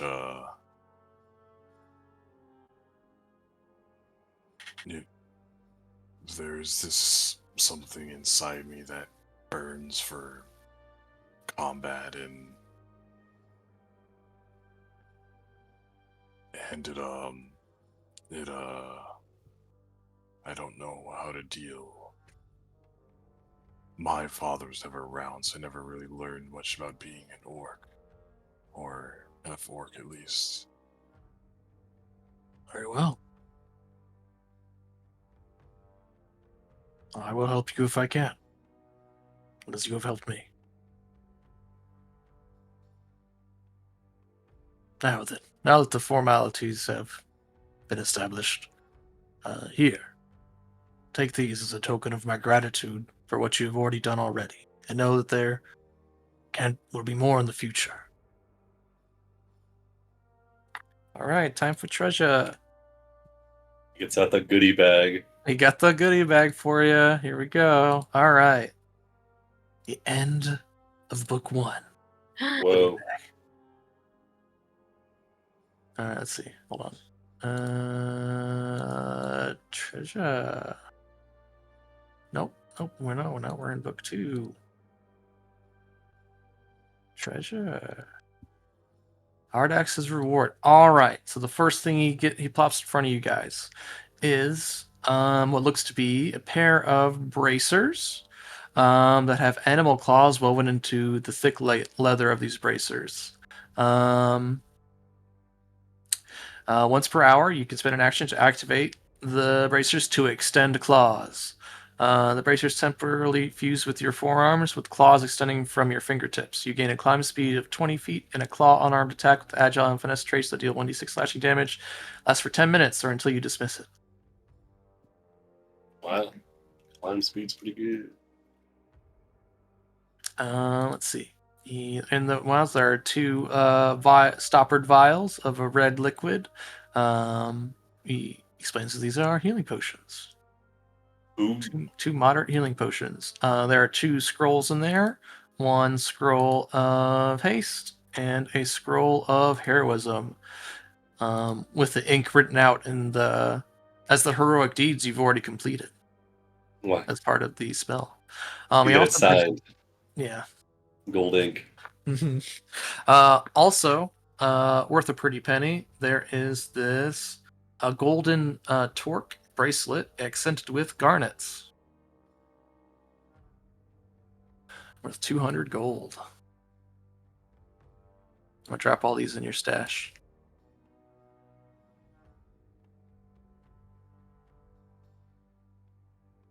There we go. There we go. Alrighty. Let's see. You swore fealty to him. Okay. All right, and he basically, after all the formalities are done and everyone kind of ends up doing their own thing, he explains, you may rest here at the empty handhold for free, obviously. And he says he asks you to go, take a day to yourselves, gather some rests, explore a marketplace, explore the city, and that he will call on you guys in the tomorrow to explain to be a part of the war council with your unique experience in dealing with these threats. And here's the part where we do shopping, and you guys can level up to 6 as you reflect on your experiences thus far as we begin the second book. So yeah, you guys can level up. I'm gonna start dropping the shops in Urgir up on the top right here. I named them what's in the shop. So let me grab these guys. Oh, it's lagging a bit. Let me delete this. Oh, I guess we're done with this for now.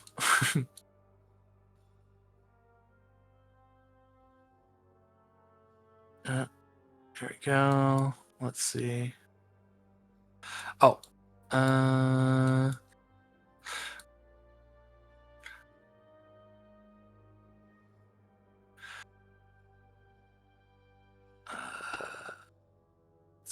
let's put this guy. Okay, hold on. Should have set this up beforehand. Let me grab that. This guy, that person. All right, because there's going to be a lot to kind of look through for you guys. So I wish it was. Let me reload real quick. May need to shrink down this map again. This dashboard is getting a little heavy, I think.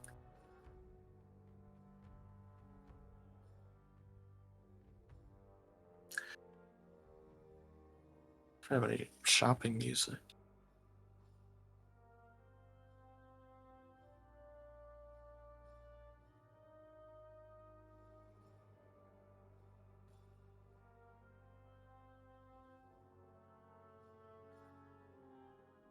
Oh, there's a marketplace. What it sounds like. Chicken? Chicken? Nah, it's too regular fantasy. We need orc fantasy. Do you have to enable it or something? Oh, there it goes. It was lagging a little bit. I was trying to Enable. level up to 6, and I clicked it and it wasn't happening, but I was being Yeah, I patient. think something weird. It So took a little bit for me to open up. It's not showing me the. I wish this would. Okay. Oh, let me not print that out.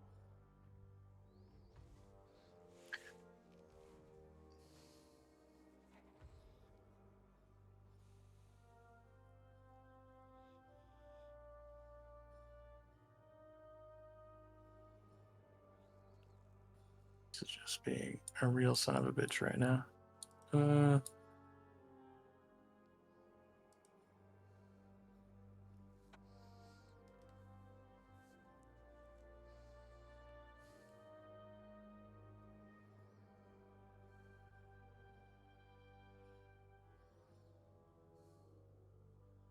Okay, yeah, so go ahead and level up. On the top right here, I've set up kind of all the shops that are basically in the city that you would, asking around you'd find. There's a weapons and armors, tattoos and talismans, there's a magic item shop, poisons and mutagens, and then bombs and potions. And at the top, this guy, he represents the Urgir marketplace of Orcs buying and trading things. So if you want to sell anything, drag it onto his sheet and it'll sell it for, half the price if it's a weapon. But if it's any treasure, you get the full item value for it. And yeah, just if you guys need any help, just let me know. No. I guess first off, we should probably sell all our stuff in the party stash, right? Or all the stuff we're not planning on using. Mm-hmm. Yeah. Yeah. Do you know off the top of your head? Oh gosh, what is this? This free archetype.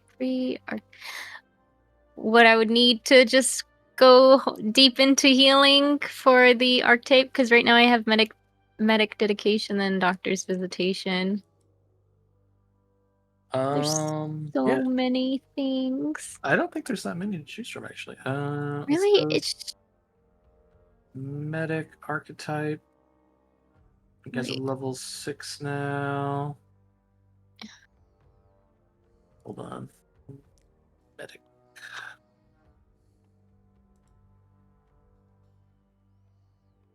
Alright, so you got the Dark Visitation level 4. So available to you, you can take there's only 2 options for you. You can take treat condition or you can take holistic care.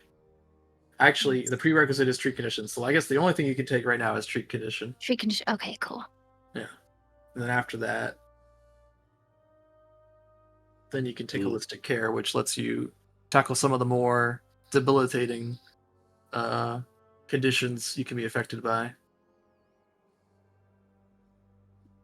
Okay. I'll take it. Alright, I moved all the treasure from the party stash to the cell. We've got 665 in the party stash right now. I guess we probably want to go through and just anybody pick out any items that you actually want, and then the rest we can just either sell or break down.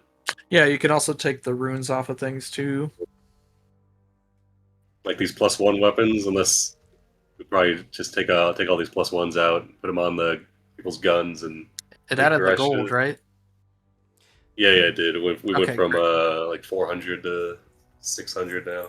Yeah, nice. That makes sense. If we're not going to use any of those, I don't. If there's nothing that Gresha wants to use or anything like that, then. What is yeah? Can you check Gresha's axe? What is their butchering axe currently? Is it +1 striking? I think I got +1 striking. That was Enoch's last job before biting it. We have underwater and returning that you could add to that. Yeah, they could add one of the property runes. Yeah, it's +1 striking, so they are sorted out. I guess underwater. Underwater means it doesn't. You don't get the penalty for using it underwater like most weapons do. I mean, not a terrible thing to have, Not a terrible thing to have, but yeah, probably. Yeah. I don't think property runes really sell for all that much at super low level, so we probably just hold on to the weird ones and then just sell the +1. Does anybody have does anybody not have +1 weapons? My other gun is not +1. Okay, yeah, definitely take one of these plus ones. Then just can we? How much does it cost to de-slot, like de-ruin something? It's 10% to move it onto a thing. So I think +1. I think weapon potency is like 35 gold, so it's like 3 gold. Weapon potency +1 is 35 gold. So yeah, so 3.5 gold to All right. 3 gold, 5 silver. So we're gonna take it out of this returning spear. Actually, I guess we'll take it out of the underwater battle axe because nobody's gonna use that. So I'll minus the 3.5 gold off our sheet. Mm-hmm. Yeah, I don't know if I can do that actually. this session was coming here. I'll just give you a +1 and then just give you a. Just take the gold away and I'll throw a +1 weapon potency in the stash. I don't know how to subtract gold off here. Oh, is that not available? Oh, I can do it then. No worries. 3 gold, 5 silver. Bam. So you guys want me to use that? Just put it in the potency rune into. Yeah, for sure. All right, so I'll put a potency rune into Wild Bill. Anthony, Yeah. do you think risky surgery is better or ward medic? I would ask your party. Yeah, okay. Ward medic makes it so I can treat wounds of let me see, 2 or more. I think it lets you do 2 people at the same time. Yeah, 2 people at the same time. But then risky surgery, I can do a 1d8 damage to you, but then I get a +2 to my bonus. And then if I roll a success, it's a crit success. I mean, risky surgery is more fun, you know. It's the orc way. Yeah, it's more work.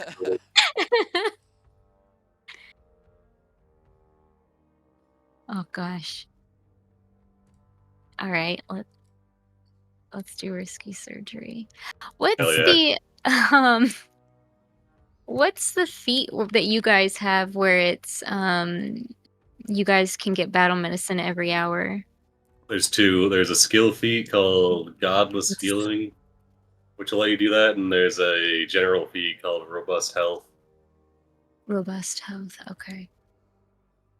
And you can stack them too. Godless Healing will let you do it once per hour, and will give you plus. Oh, well, you can't worship a god, but it'll give you +5 HP on a battle medicine, and then Robust Health is a general feat, and you can like worship a god or whatever, but it'll give you plus your level HP, and you can give battle medicine once per hour. Okay. They're both pretty good, and they stack if you take double up. So if you don't want to worship a god, Yeah, and you got the feats to spare. All right, cool. I'm gonna take the +1 out of there, Excellent. and there we go. And then, so you just want to hang on to the runes then and sell the underwater. Yeah, I think so.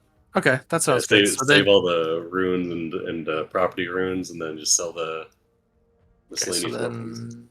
You'll have 3 total +1 weapon potency. One of those, and then you'll get a returning rune and a striking rune, which I think striking is the big one. If you This guys is are right level, now.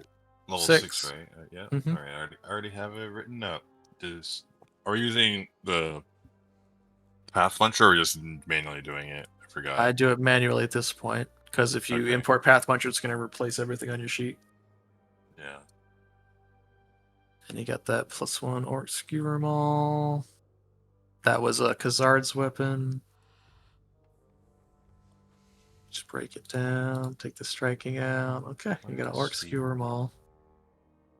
And then like all these talismans, we should probably just like how many talismans can you have on like your armor? You can have it's 1 per armor, 1 per weapon. It's whatever it's equipped to. It can only have 1 thing equipped to it at a time. We should get like one on. I mean, might as well just like have everybody slot them and then just drag them onto your hotbar so you can remember them. They're all just like miscellaneously, situationally useful. Mm-hmm.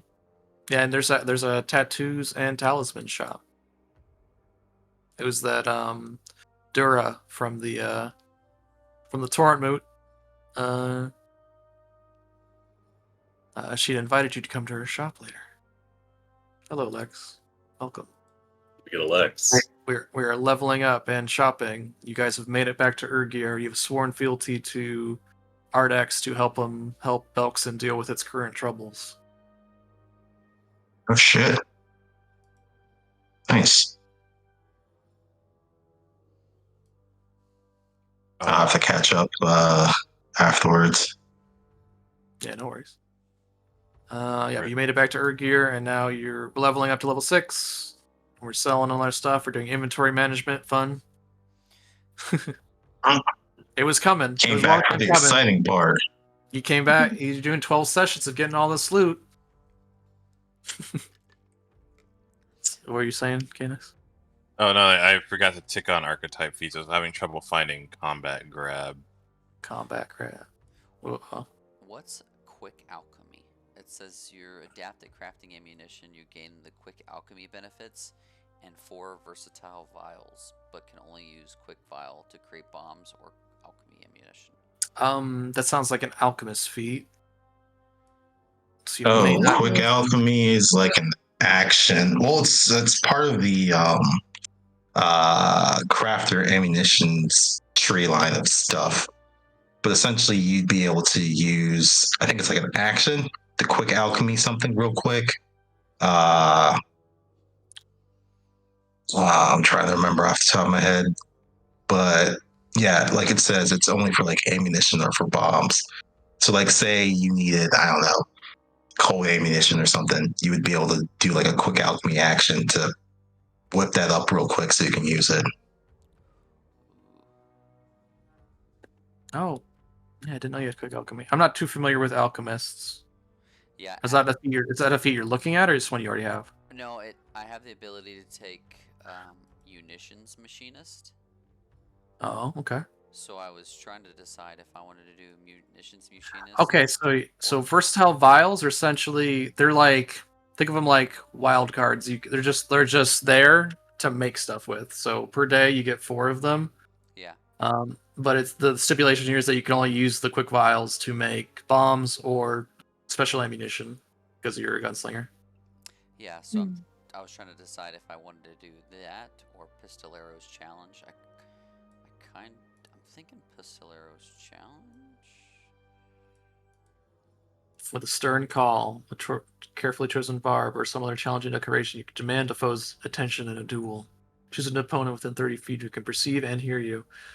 And then make your choice: deception or intimidation. No matter the check, the foe is temporarily immune to your challenge until noon the next day. Nice. You and your opponent gain a +2 bonus damage to strike each other. So you do more damage to him, and he does more damage to you. And if you're a master, you get +3. So is that just +3 to damage, or is it to any of the rolls, or no? It's to damage rolls, so you do more damage. So you do more damage to them, and they do more damage to you. It's pretty neat. As long as you stay far away and they can't hurt you, it's probably okay. Pretty good. But if you critically fail, you become frightened, and you can't use it for the whole fight. Essentially, 1 minute. Yeah. You know what? I think we're gonna do Pistolero's challenge. That feels Dalish. I mean, it's more damage. Like, who doesn't want more damage? It's just, the downside is they can do more damage to you. Alright. The level up is complete.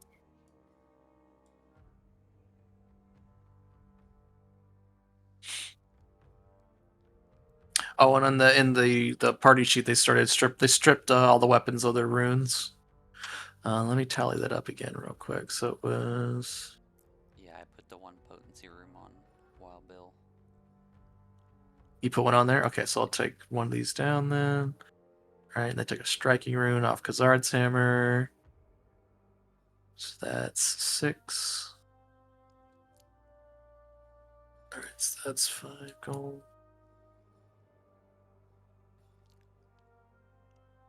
And then 5.5 gold. 6 gold. Uh-oh, reactive strike. It's their turn. It's their turn to have reactive strike. I'm the captain now. Oh, jeez.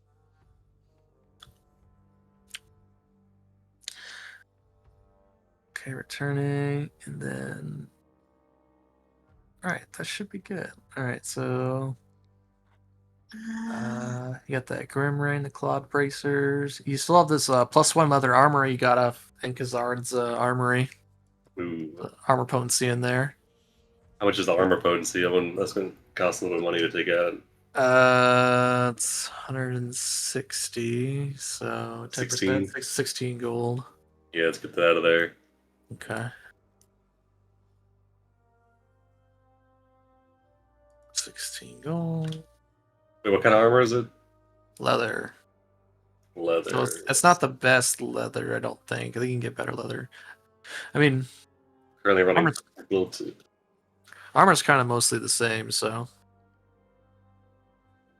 Quilted armor is +2/+2. Leather is... Leather is +1 AC bonus, +4 dex cap. Yeah, I'd rather put it in my quilted. Because I only got +2 dex.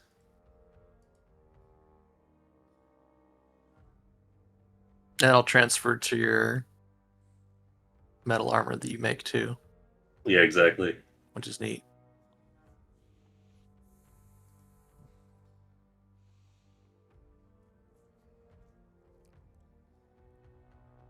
Yeah, if nobody minds, I'll just go ahead and slot that.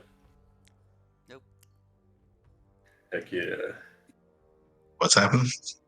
Move the +1 leather armor. Move that rune into my quilted armor. Because Yeah, go for it. my metal armor, it'll transfer the runes. Oh, it automatically transfers it over. Yep. Nice. Oh yeah, when you guys got back to Urgir, Ardax gave you a little some treasure out of which I think has already been doled out. There were some clawed bracers, which give you like a climb speed and a d6 on arm strike. Those are still in the stash up for grabs. Yeah, it's still in there. And then what else was it? 2 healing potions, a scroll of haste, a scroll of heroism with your heroics already penned in the scroll. And then last thing was a gold torque. They already sold that, so it was just some treasure they sold for 200 gold. So you guys got quite a bit of cash, and I got all the shops over here in the top right that are around Urgir. Just if you hover over them, that should show you the name of what's in there. And if you're selling anything, sell it to the top guy, the marketplace. Man, those fancy shops. Discerning Orc. I feel spoiled. What are they? Let's see what these guys got. They got lots of cool stuff, so definitely take some time to look through it. I will say, just in like meta terms, this isn't the last time you'll be at Urgir, but you definitely want to get ready for the next part of the adventure, because it'll probably be a little bit before you get back to have another opportunity to gear up like this. So just want to put that out there. Ooh, this one's cool. Or you guys just all want to retire here, and we could just end the adventure. I mean, don't have to go on the rest of the adventure. I mean, you'd be like, no, I don't want to deal with it. I went through a horrible experience. GM, my character, he just can't deal with all these undead anymore. It's over, and I'll respect it. Just want to know who you'll be bringing next to Who are you bringing off the bench? This one's good too. Yeah, so there's a weapons and armor shop. There's tattoos and talismans. There is a magic item shop run by a Kolo, because orcs are generally they're superstitious of magic and magical trinkets and items. So they seem to make it living here. There is a potion shop with bombs and potions. the name of the shop is 5-Star Battlefield Solutions. I wonder why I didn't take the names. They have cool names. All right. The weapon shop is called Iron from Bone. Run by a guy named Murgut Ironbone. This guy. Pretty tough. There was the Tattoos and Talismans is called Bloodline Etchings. Run by one you recognize from the Torok Moot. Remember she said she'd her. come back to her shop in Urgir. Yeah, it was real. It's all connected. It was real. She wasn't lying. Dura, Starseeker. She's a female orc mystic. Shopkeeper there. Yeah, so then the Colo is named Red Thorn. Deals in magic items since orcs tend to be superstitious of such trinkets. He's got very fair prices too. And then in the deepest reaches of Urgir, you're able to, if anyone's interested, there is a shop that sells poisons and mutagens run by a Soki. The Gallows Sap Emporium for all your finest poisons and mutagens.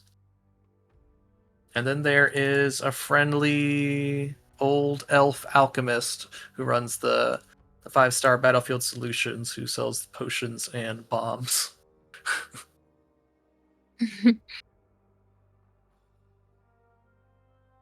Throw up all their arts. Oh wait, I didn't need the Colo. There you go. Very trustworthy guy. Got the Yusoki, and then there's the nicer old elf alchemist. Right. How do I get my bandages upgraded though? Your bandages? Yeah, I see that there's no. Everyone sells these steel weapons. Your hand wraps? Yeah, my hand wraps. The magic It item. should The magic item shop works sells like- runes. Oh. Yeah, it should work like Yes. those things. This magic item, the Colo. That'll do. The shop's called Crack the Sky because orcs are afraid the sky will crack if you use magic. There's a whole feat tree for orcs, and I mean, they're not wrong. of magic. Yeah.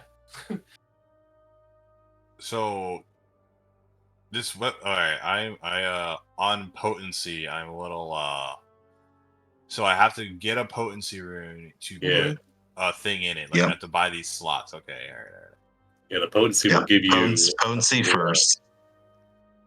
Like the striking doesn't count as taking a slot, right? No, it's fundamental. Yeah, they're both. Well, it doesn't count, but you still need the potency rune first. Yeah. And then you can do striking, and then you can do one property rune. And then it keeps going through that same cycle. So if you got a +2 potency, then you can do the greater striking rune, and then you can add another property rune. So as far as the item in my, so I have hand wraps of mighty bows in my inventory. How do I put runes on? So you just go to the details in it. So go to the second tab, and there's a bunch of drop-down menus to like mess with it. So once you have them, then you put them in. And I think hand wraps already come with a +1 in it. So they do. Oh wait, they do. Yeah. Oh, I see it. All right, so they already have a potency rune. Okay, so then I could put a striking and then something else. Striking rune and a property rune. Yep. Okay. You just need to buy the runes, and they'll handle the cost. If when you buy the runes, they'll put them in there for you. So I might need this. Will we need this ghost touch rune? Because I don't want to be in a. I can't grab ghosts. Can you just be? You just let us know. If there's ghosts. If there's ghosts. If there's ghosts. Maybe. I don't want to go into a ghost fight and then. Listen, you can't grapple ghosts anyway, even with the ghost touch rune. That's a special thing reserved for that particular barbarian subclass. Oh. It's literally a feat called Ghost Choke or something. I don't know what it's called.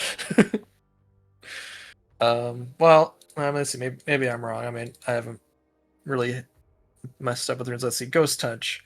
A Ghost Touch one is particularly effective against incorporeal creatures, which almost have a specific vulnerability to Ghost Touch weapons. Incorporeal creatures can touch, hold, wield Ghost Touch weapons, unlike physical objects. But what does it do? Okay, hold on. I guess I need to look it up. Ghost Touch. Archives. Let me just get the.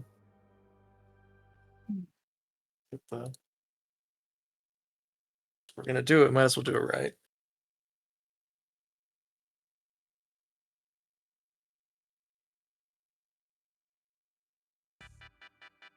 Okay, there we go. The Wii Shop channel.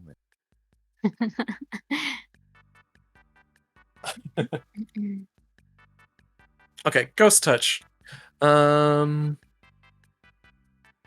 A weapon with Etch this rune can harm creatures without physical form. A Ghost Touch weapon is particularly effective against incorporeal creatures. Yeah. Yeah, so then your weapon can hurt them versus if you can't have. Well, you can hurt them with the weapon anyway, but the problem is a lot of the times they'll have really good resistances towards weapons that Right. don't have it. But like I can't normally punch them. Yeah, well, you can punch them. It's just not going to really hurt them. They'll just have resistance.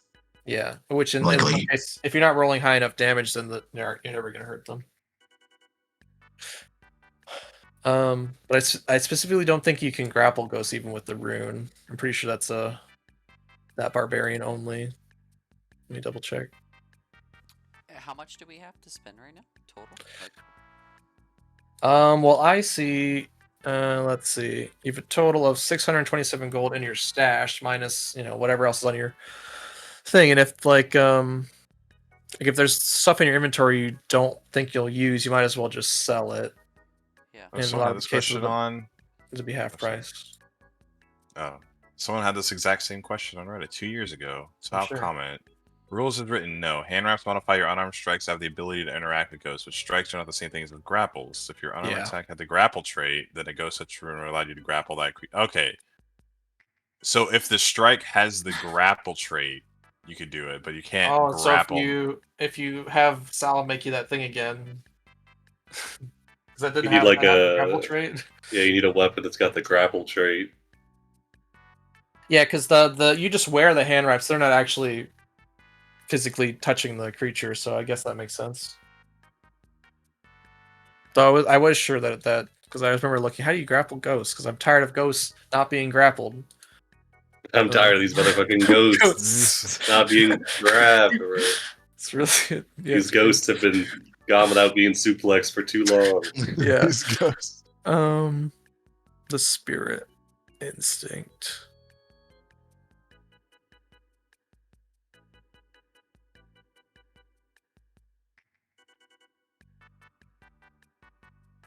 Wait, does combat grab have the grapple trait? Well, the weapon needs to have it. Right. No, I understand that part. Okay.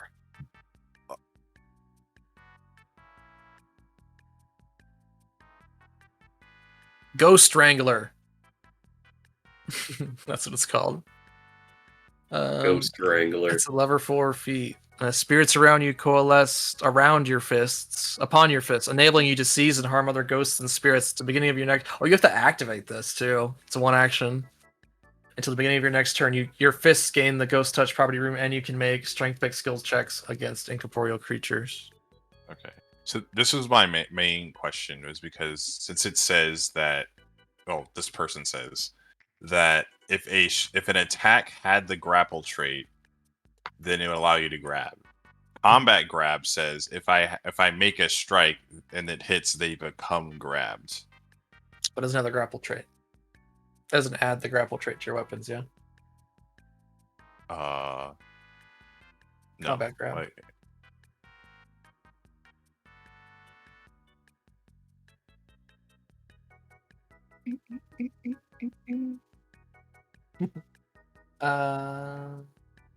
Melee make a weapon strike will keep one weapon. If the strike hits, you grab your target with using your free hand. The creature remains grabbed.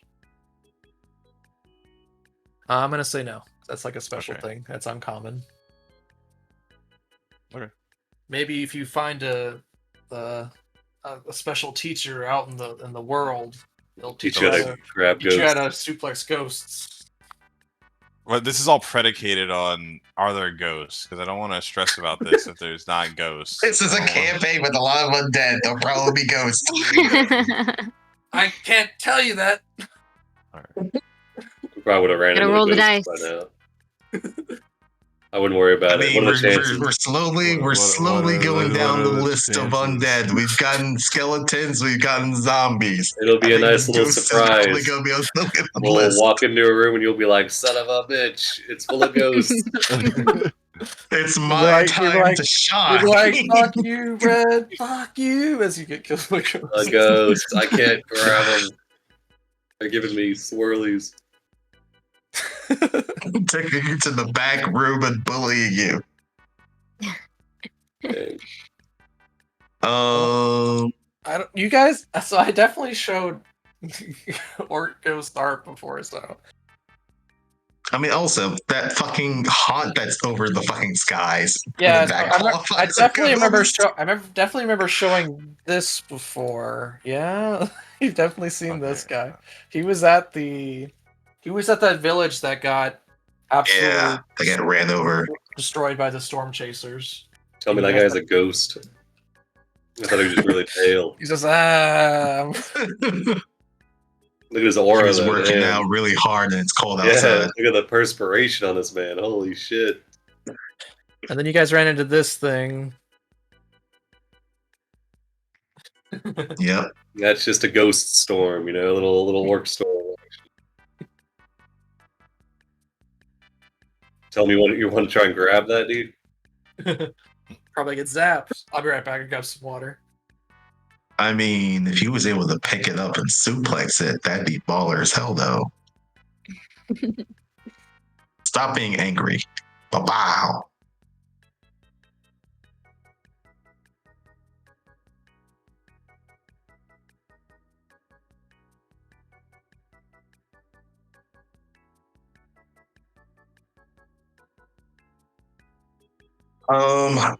Is anyone going to be using the spell scrolls? All right, I'm back. I'm not. What's up? No, I was asking if any of them were going to be using the spell scrolls. Definitely not me.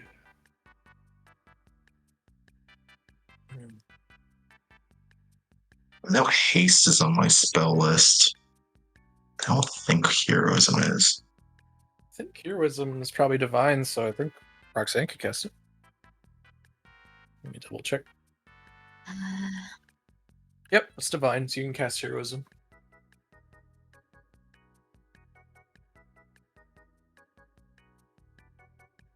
Alright, let's go through these talismans. Okay, first things first, actually, we'll go through the equipment.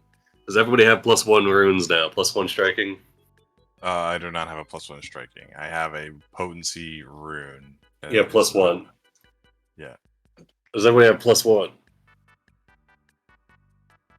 Yep. That doesn't count for me, right? Like I don't. No, you use don't. that. You wouldn't. Yeah, okay. +1. Yeah, you Okay. be using weapons. Unless you wanted to put it in Francisco. I mean, you can get a +1. You might as well. They're kind of cheap. I mean, you have 2 of them left over right now. Francisco's so hard to use. It's up to you. There's extra though. Okay, You yeah. only I have mean, only weapon users. So I think Dale needs 2, unless you've. I think that the item shop has the thing where you can share your runes between guns. So you would need to double up. Yeah, both my guns currently have the potency 1 runes. I think that's it. But you don't have striking. No, they both have potency 1. Okay. So then you'll either need. There's 1 striking in the There's 1 bag, in the stash. Yeah, I think, and then the shop also has some. It has 2 striking runes in the shop, 65 gold. Do you guys Trying to clear out our... Yeah, go throw out one of the guns. Alright, I'll put a striking rune in Jezebel. We need to clear out our stash as much as we can because, you know, it's probably going to be a minute. Yeah. We It's do it just again. Regular striking is what it is, right? So if you go to the gun in your inventory, let's look at Wild Bill. If you go to the next to the trash can delete item, it's an edit item, Yep. in the delete details tab. Yep. You'll see the +1 potencies in there. If you have a striking rune, then you just add a you hit the drop down, add a striking. Okay, so I'm gonna put that in Jezebel. There we go. Okay. All right. So that one in the inventory is Jezebel. Okay, got it. Yeah, this is. Can you delete that out of there? It's not letting me delete. Yeah, I got it. Can you delete that armor one as well? That one's in the Sal's quilted.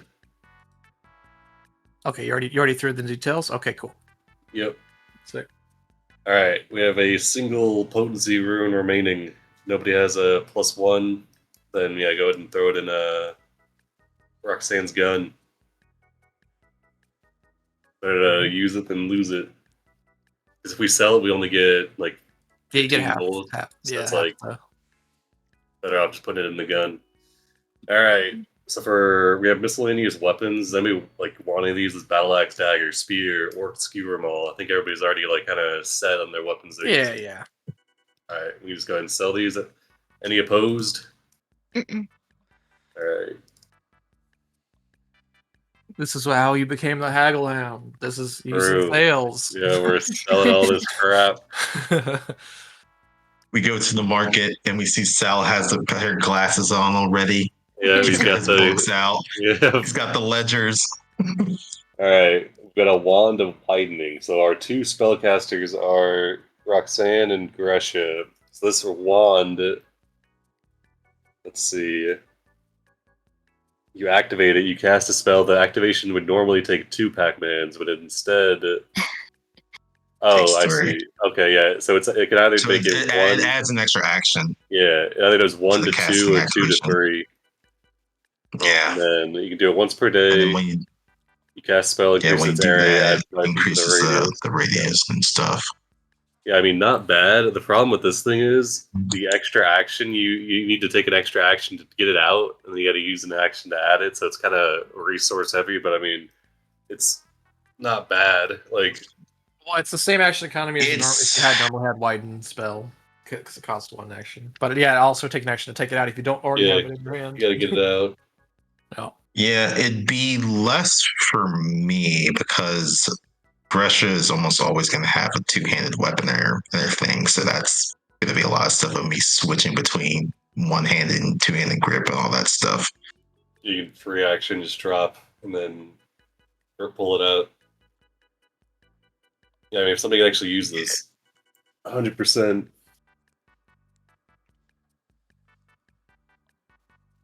That's That's either Roxanne or Gresha. So I'd probably say Roxanne. Most of my stuff is probably going to be in conjunction with like spell strikes, so I wouldn't really have much action economy to be able to use it anyway.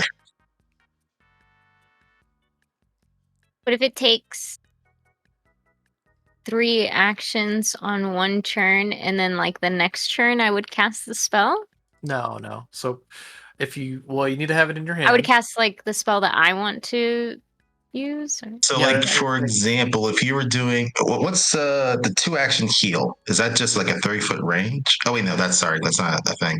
What about like calm, where it's a 10-foot burst, like You that? make the bigger. Yeah, Make the yeah. area bigger. it'd be a 15 Yeah. footer. So yeah, it'd be a 15-foot burst, but you'd be spending 3 actions to do that instead of the normal 2, because you'd be using the wand to boost it. Okay. Column's a 2-action spell, right? Yeah. Like Yeah. at the end of 1 turn, you take the wand out, or you'd have it in your hand, and then the next turn you'd spend 3 actions making the spell bigger. Okay. Yeah. So essentially, you're tacking on an extra action Pac-Man to make a spell larger. Okay. Or you could sell 50 gold if you don't want to worry about it. Or yeah, we can just say fuck all this. Yeah, because I would only have. I mean, it'd be like fear or calm. But then those are like kind of tricky because then I don't want to get you guys in calm. You could also make your heal bigger too, the radius. And your heal's Yeah, only that one action one. to cast. Three. The 3-action cast. Well, that's- you wouldn't be able to do it with a 3-action heal. Oh, you Yeah, can't? Oh. Because it'd be a 4-action because heal. it's Oh, 'cause no, the two-action her one focus is- spell heal. That's what I meant. Oh, Could I gotcha. use it with the Oh, that focus? I mean, you're doing the cast a spell action, so I don't see why not. Because that's the activation for the wand. You just have to cast a spell. Hmm. Well, I'm saying that one's only one action to cast, so that would mean you could spend one action. You pull out the wand, widen it, and then cast a spell while in turn if you needed to make your healing bigger, and then the whole thing would be bigger. It's up to you. That's one thing you could do, or just sell it. I mean, Are we hurting for gold? Like what? I guess we'll base it on like what do you guys want to buy, and then if we need the extra gold, we can sell it. If not, then I What I think want to I'd buy is be- going to be dependent. It's going to depend on the amount of gold you how have much available. gold you It's have. like, exactly. If you don't want to use it, you just sell a it. 15-foot emanation for Garden of Healing, or Could be We good. can put a pin on that one. I hate Yeah, putting yeah, pins put a on pin. stuff. We, All right, we, next we one. seem a bit indecisive, so we can put a pin in that one if Well, case we alright. need to. You guys all do Somebody the else same wrote it down, thing. then. It's 12 sessions of doing this. I One know. session to do this, then we'll be done. I will say I'm up sorry. front, I don't want any of this other shit in the bag. So, like, I don't want any of this crap. So, it'd be easier if people just went through and just, like, if there's something you want, just take it out of the bag. I don't want to go through item by item because there's like 30 items in here.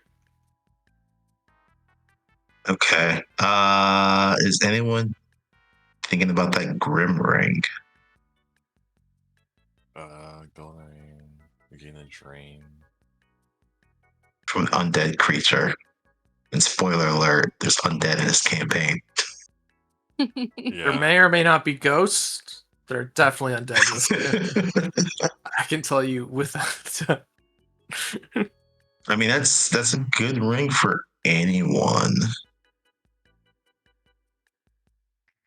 I would just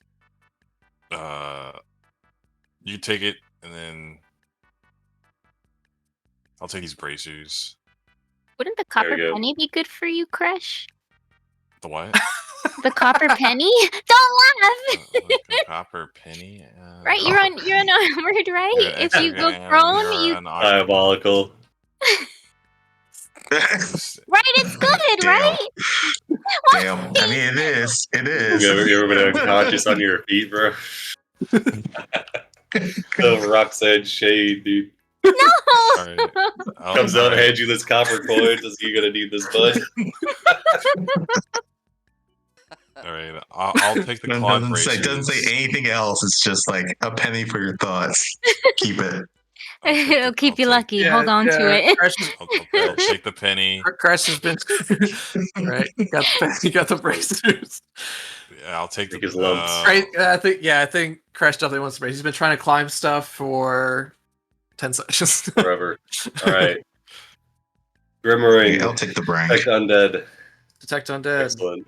When you get drained, you can not be drained. Alright, does anybody want to make their weapon viable underwater? Could be good with Flood Slain. Weapon users, this is for you. Aren't you a weapon user? My stuff just works. I can make stuff that works. So my stuff just works. My stuff is just different. My shit's different. My shit's different. This I've got- guy's built differently. I see how it is. I doubled my weapon damage dice last level, boys. Like, I don't know what you guys are waiting on.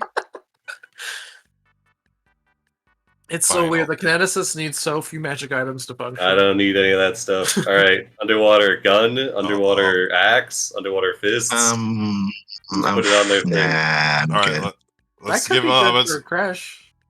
Yes, I'll take it. I'll take it. 'cause Alright, underwater yeah. fists. You get underwater punching. Find some underwater ghosts. You're gonna beat them up. Alright, returning gun, returning axe, returning fist, Fists returning. How does it? Optimus Prime, Returning Rayman. bullets. Can we- returning bullets. No, I think it's they're consumed on use. I mean, that'd be really funny to have one bullet that just keeps coming back. Unfortunately, I don't think the game supports that. Yeah, I don't know. A bullet would maybe a musket ball or something. I don't know. Yeah. All right, sounds like that one's being sold. I All don't right. know if Gresh's gonna throw her axe around. It's out of but- here. Nah. Ring of that's- keys. Ring Ring of of keys keys. is 0. We're gonna leave that Wait, alone. that was Khazard's. Yeah, so we can just get rid of that. I mean, or you hand off the keys to the next person who's gonna lord over Splitskull Keep. Maybe. Mm-hmm. True. That's kind All of right, we're in the consumables section. So this is just like anybody who's got room, just put one on your armor and then just put it on your bar so you can remember it. Flare snare. What the fuck is that? This is the stuff you get. This is all the random stuff you got from These the are the- tournament. This is what you got Like from the goodie hunters. bags. Alright, that's hitting soul. Just mark it for soul. The fail. Camouflage die. What? I'll take that. Wheel of mending. Fix some stuff. You know Sal's gonna take that. There you go. There's actually 3 of them. There you Oh. go. All right, infiltrator's elixir. Crush. Sounds like crush antics. You can Yeah. transform yourself into a shape of another humanoid your size. It's like Wow. a one-use disguise self. You can be a very wide human. All right, shark tooth charm lets you. What is this? And have escaping from grapples better. Nice. Anybody getting grappled a lot? Hmm. Crash. We haven't run into grapple as much. It's been more prone. One thing about think about what Real quick, what do you guys think is better, magical crafting or inventor? Ew. Do you already have the alchemical feat? he's got that for potions and ammo specifically. I mean, no, for Yeah, bombs take- and I have munitions crafter and alchemical crafting. Okay, yeah, if you take inventor, you can use that to get rare and uncommon formulas for alchemical stuff. special bullets. Yeah. If Yeah, you I would probably magic go with craft. inventor because magical Yeah. crafting, you're gonna want to know what you want to make, and then at the end of the day, it's gonna still cost the same amount. Yeah, magical crafting, you're better off just buying it. Yeah, we can tell you all about the magical crafting. Oh yeah, it's really good. Alright, shark tooth charm. Does anybody not have a talisman in their armor? I don't- I just I do put this not. in there then. Is anybody okay for the shark tooth? If you do have bad acrobatics or athletics, or both. I think this is you need to use acrobatics for it. So anyone's better with acrobatics. Okay. Yeah. So probably Dale would probably be the ideal there you go, candidate for Dale. that one. Acrobatics. Not allowed Yeah. to move items to this character. Here, slap that on Dale. I'll slap it on Dale. Potency crystal. I think we're all already +1, so I'm gonna sell it. Oh, did you guys talk about that thing that was underneath the keep? We did. Mhm. He's big chilling. Yeah. Okay. He didn't want that crystal. He did want I'm it. assuming. Oh, he They did. gave him the fear one instead. Okay. And they found some extra food for that night, so it helped out for that last night before Ardax showed up with his bros. Good Okay. warriors, Dark save you pockets. guys. Oil of Swiftness. This thing's pretty good. You This can one make is very good. Yeah, you basically gives you an extra attack on your weapon for a minute. Yeah. The rune that's based off is a level 16 item worth 10,000 gold. Yeah, Wow. to be really good Yeah, on. damn. But it's Fresh, 50 gold. Probably be good on Crush. Would be still be good on Dale, but it wouldn't be as good because you still have to reload. Wouldn't that be good for Gresha? Yeah, I think so. Because then Gresh, you could do your spells, all your like spell strike stuff, and then you could still just map. You could map a -5. Unfortunately, it adds double map for spell strike. Mm. But I don't always have to spell strike. I can just go ham. Yeah, every other turn, right? Yeah. All right, If no one else wants it, I'll take it. You move it on to You Gresha? didn't end up using it for the boss fight, so I mean. Because it's in the stash and we forgot about it. That's save why it we're for getting the it all next out of the boss fight. stash. Get it all out of the stash. All right, climbing bolt. Let you climb. Give it to Koresh. Well, you need a It's crossbow to pretty fire handy. it. Give him a crossbow Oh, too. cross- You gotta find this man a crossbow. Well, I think it's magical ammunition, so I think if I remember, someone mentioned to me that the ammunition can change it to whatever you fire it out of. So I guess you I could give it make to a Dale. climbing bullet. Shove it into your gun. I think that's fun. Yeah, sure, I don't care. All right, throw that on Dale. long as you Climbing use- bolt. As long as you use the damn thing. All right. Sneaky key. This screams either Crush or Dale. Trained in thievery. Gives you a bonus to pick and a lock +1. Huge. I'm I say that Crush has expert. Oh. Wait, who's got expert? That's a Crush thing. All right, throw on Crush. Crush. Sneaky. Give him a sneaky link. All right. All right, 2 moderate healing potions. Let's get into the healer. You're 1 on Roxanne and 1 on Crush. Sure. Our resident lore champion. All right, I'll take one. There you go. The other one's All right, you guys on Roxanne? Yep. All right, Scroll of Haste. Only person that can cast this. Yeah, we Arcane got this list. already. I think Gresha Gresha. can Yeah. cast face and Heroism on cast Roxanne. Heroism. All right, Wow, look you. at that clean All inventory. right, I'm back to the proud of wand you guys. Weidman. Rolling a 50 D2. 1 it goes to Roxanne, 2 it goes to Gresha. No, 3 it gets sold. All right, throw it on Roxanne. Okay, that's All right, easy. can we divide? There's a button to distribute. Yeah, I got a button gold? for this. Yes, I do. Okay, so as long Huge. as we're good with this, you sold everything. Yep, it's clear. Alrighty. Allow type conversion. Bam. Boom. All right. Style hands out everyone's allowance. Now go and buy any items you want. Let's call it good.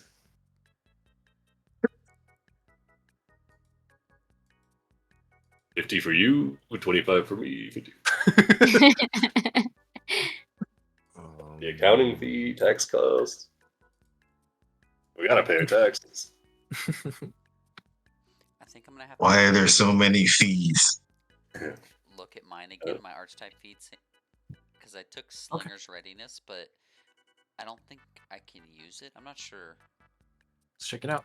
Slinger's Readiness. Level 6. You learn the Gunslinger advanced treats for staking out your territory in a fight. Gain the initial D of the way you selected with Gunslinger dedication. Oh, no, that would be... You're already a Gunslinger. Yeah, that's what I kind of felt. I was like, I feel like this is not a gunslinger. Yeah, this is what would... If you weren't a Gunslinger and you wanted to have a little Gunslinger flavor on your character, this is what you'd take to get your special reload feats. That'd be the initial deed. You got Inventor. Okay, that's a skill feat you got. Okay, cool. What was you're the Pistolero.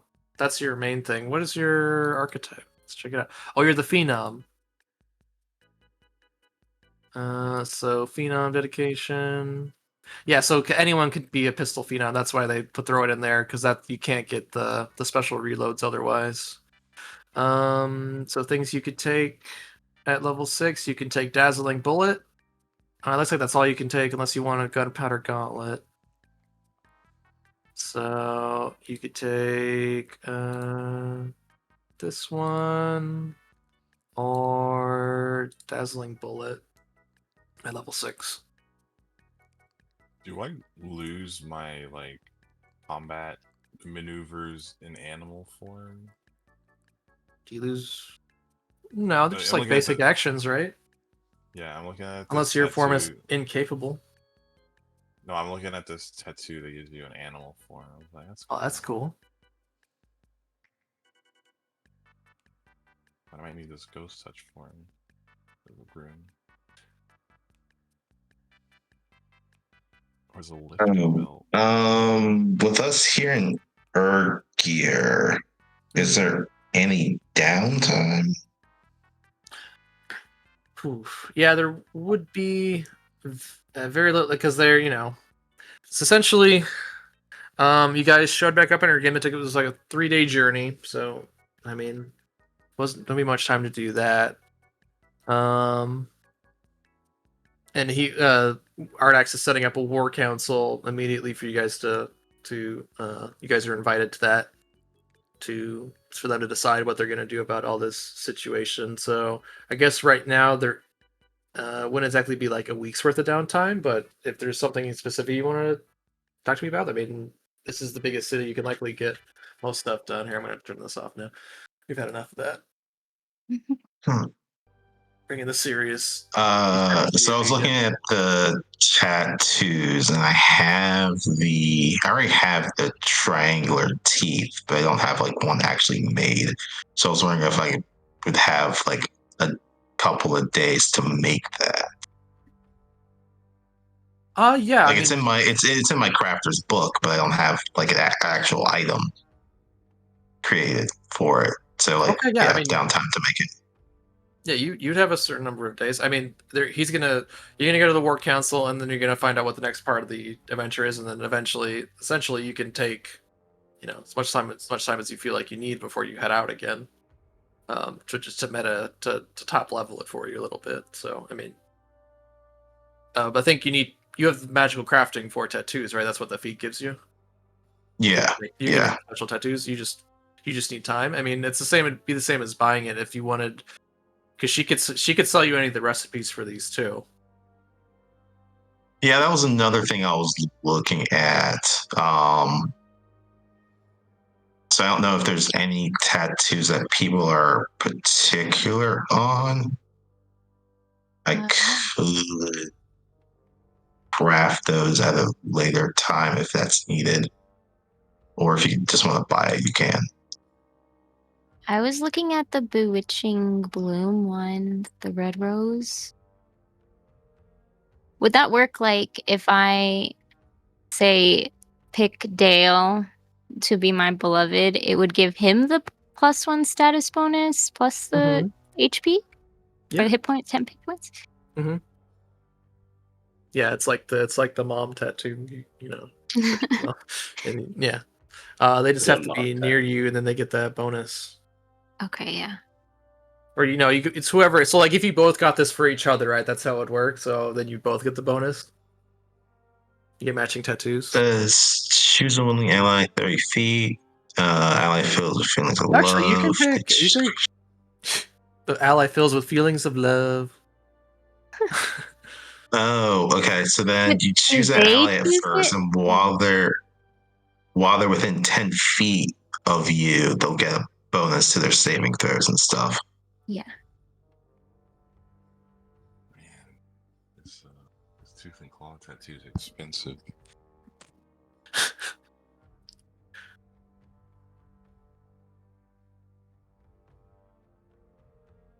All right. Well, this one I'm going to attempt to make it. Well, you guys will be in Urgir for a bit, so if you guys want to, spend time at the session just looking at these, just let me know what stuff you want to buy. We can move on if you guys want to. I know. Does the tattoo artist take sponsorships? Sponsorship. I don't know. Make me a diplomacy check. See if they like you. Influence the NPCs. Do they take sponsorship? So you want to get like a free tattoo? Or like a discounted tattoo? Like it's just like, hey, like she's running a business here.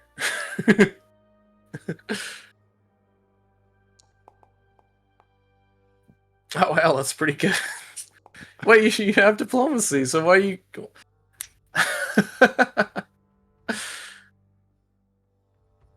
Nice. Okay, yeah. I mean, you rolled really well. Yeah, of course they do sponsorships. Which one do you want? The tooth and claw tattoo. The tooth and claw tattoo for 250 gold? That's quite a sponsorship. You're gonna get a lot more than the tooth and claw tattoo. You're gonna get her face tattooed on you. You're gonna get more than you bargained for. Yeah, we'll work out the details of that later. But sure, they'll sponsor you. All right, you're be making a pact here. Every NPC you meet, you have to tell them about how cool the tattoos over at the Bloodline etchings and down in Urgir. You're no longer allowed to wear a shirt. No longer. It's tattooed across your chest. Their logo. It's also has the terms and descriptions of this written on like underneath your foot or something. Oh, on your foot it's gonna be like the address and like the Oh my god. you walk around and your imprint of your foot is gonna be the address. Name of the store. Crush, did you just get sponsored by another tattoo artist? You have a tattoo artist in the party. Yeah. They took a whole archetype for this. Bro, what are you doing? Could you do it? Just stares at you. Like, I didn't mean it. I just didn't know if you did tattoos on scales. Mm, Didn't ask. mm. Ooh, Gresha faction went down. Gresha will remember this. There's one negative red.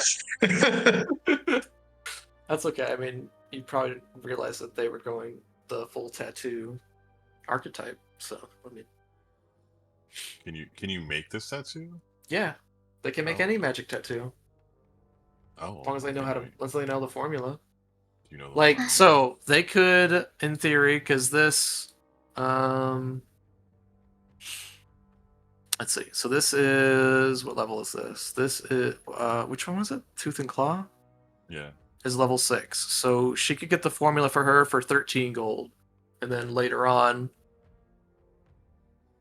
they could make it. Which for crafting wise, if they roll good, they could get it a small discount on it, but they have to critically succeed at that. Otherwise, they could make it for the price of it. So everyone's getting tattoos. Who's getting what? Sal, you got a tattoo? Yeah, he'd go to Gresha, I guess. But Well, you I don't paid have to him work. I'm just saying, like you're all at the shop getting tattoos together. Guilt Mechanically. I'm tripping consulting my guy. tattoo artist, Gresha. I would never. Be like, Gresha, I got a Loyalty. sick idea for a tattoo here. Yeah, you Hold can on. take it now, and we can work out the price and difference now and later. It's fine. I don't particularly care or mind about that sort of deal. So, There you go, Gresha. That's what he wants. Oh shit! That's sick. Nice. Yeah, I want to get this Silent Heart tattoo because it gives you a +2 status against getting mind controlled. Very important for Nice. Very important. Marshall. That's awesome. Okay, yeah, we can work all the details out for it later if you guys want to move on. But yeah, all these shops will be here. You guys will be in Urgir for a couple days at the very least, maybe a week. Nice. I always just spend all my money at once to not have to worry about it. There you Just go. buy the most expensive thing in the shop you can afford and call it good. True. So can I just drag these runes onto an item, or do I have to just manually do it? No, you have to go into the details to add them. All right, that's fine. But if you have them in your inventory, it's easy to remember like what you got. Did you buy the Ghost Touch rune too? Yeah, because that's all I had was the Ghost Touch rune. I sold some stuff. Okay. And you got the striking from.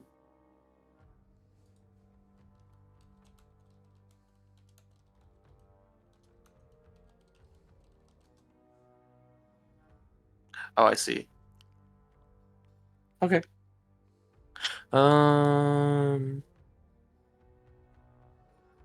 Okay, so you take the day. You wander around Urgir for a bit.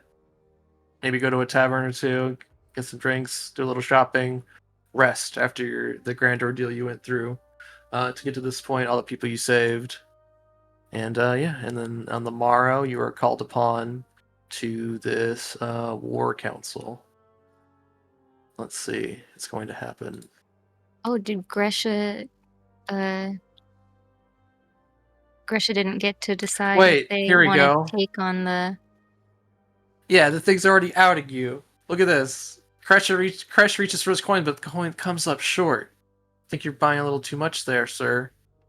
Well, I didn't have enough for the tattoo.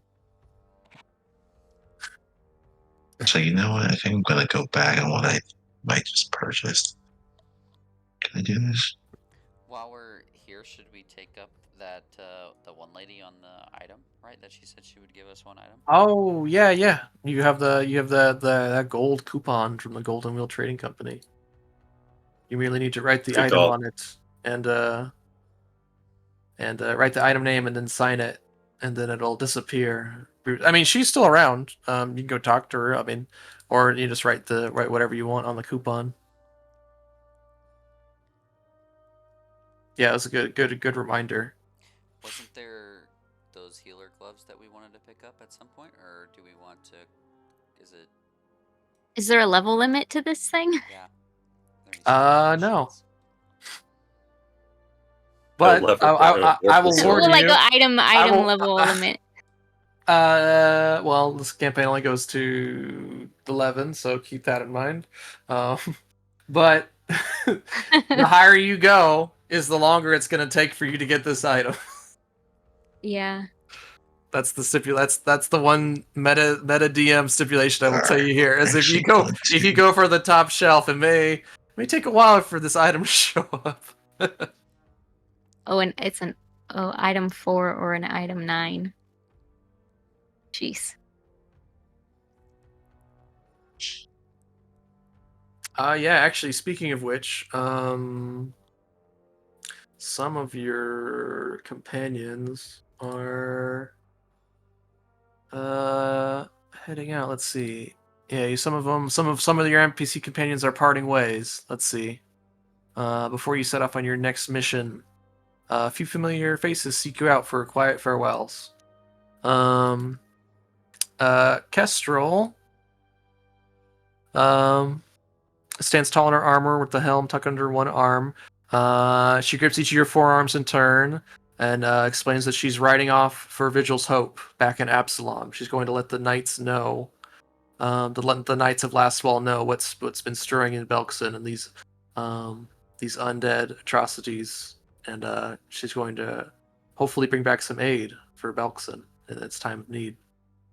She's seen the true nature of orcs and her time with the Tormund, and regrettably, with the undead attacking everyone, her tone is firm, and but she's grateful for the time she spent with y'all. And with the final nod, she mounts her horse and disappears down the road, unless anyone has any final goodbyes for her as well. Well, I farewell. think Gretchen will if she's doing the whole handshake to everyone, The Gretchen will forearm return it. shake, yeah. Thank you for your help. Oh, thank you. This time here has opened my eyes. I maybe had harbored some ill will towards the orcs before, but they're just like everyone else. They need help, especially now. I'll bring back what aid I can.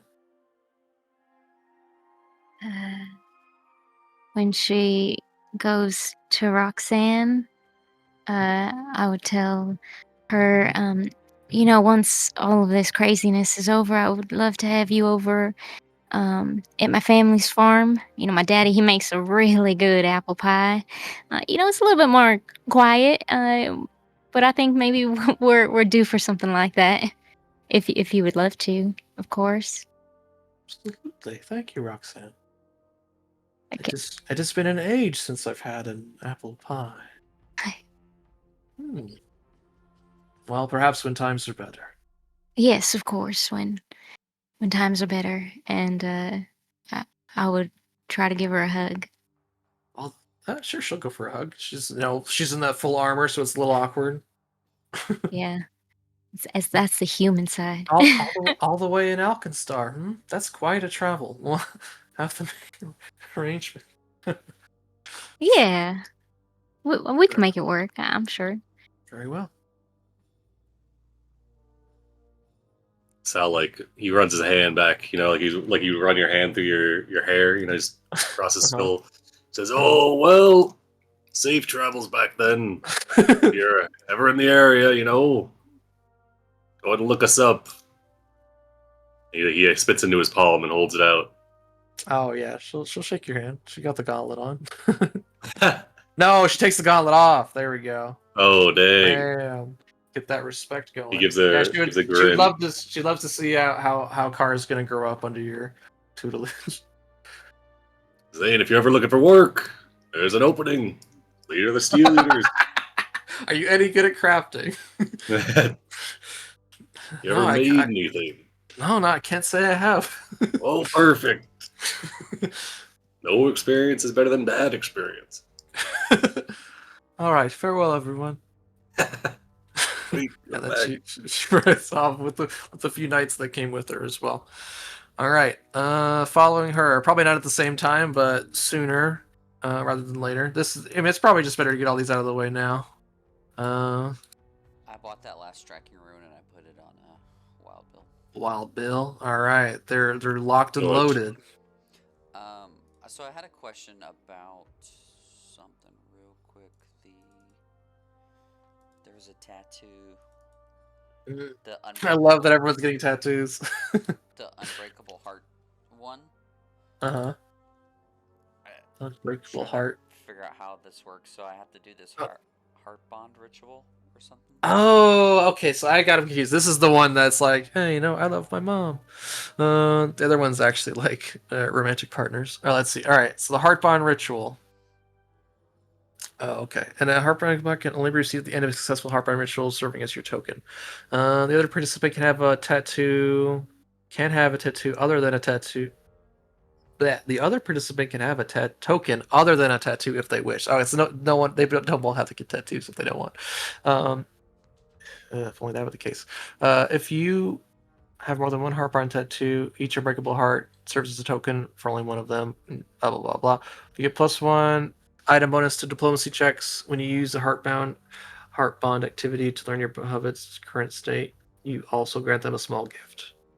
And shooting from one of these. So don't worry about the ritual. That would be a part of buying it. They would have that ceremony for you. Rituals are like there's magic there. It's not like 5e where it's like you can cast a spell for free. Like, rituals are like their own thing. So how does it work effectively? Like it says, you learn the beloved's present state. You can also grant them a small gift, choosing from the following options each time. So does that mean I can choose between one of those options anytime I want? Mm-hmm. Okay. That seems pretty good, right? In case. Yeah, it's pretty cool. Roxanne goes down. I can stabilize. You can stabilize, yeah. Or guidance, which is a +1 on their next check, or light on whatever token. If she also wants to get a tattoo with your name, that could light up, or it could be something else you gave her. And then how often can you use it? Just whenever? Let's see. When you use the heartbound activity, you officiate two more willing creatures, secondary casters. Creatures benefit from the once per day. Once per day, each bonded creature can use a two action activity, which has the concentrate trait to learn the present state of the other bonded creature. The creature knows the other's creature's direction and distance, any conditions affecting them. Each participant can cast a message as a divine innate spell at will, but can only target the other participant. That's pretty cool. It'll be depending on the successfulness of the ritual. Okay. All right, so so they'll have to do the ritual, which will cost you 20 gold. And then based on the ritual check, which will be a nature or religion check by the person who's doing it. Based on the check, a success, they critical success. Yeah, so if it's successful, you gain a 2-action activity which you can use to learn about the currency of the other creature. If it's just a success, though, that you can't cast message, I will. That's the only thing. And then the failure in the ritual has effect. Critical failure, if they really mess it up, it has a magical backlash. For 1 week, each secondary caster is clumsy 2 and stupefied 2 whenever they are within 30 feet of the other person. So if they mess up, you guys get a little debuff for a week. Oh shit. Why you What guys is are within 30 feet of each other?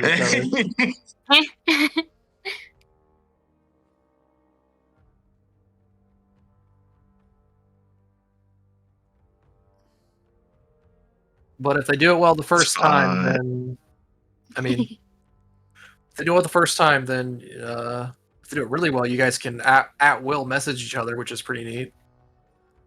Yeah, what's the critical? How much would be the critical success, and I guess how much?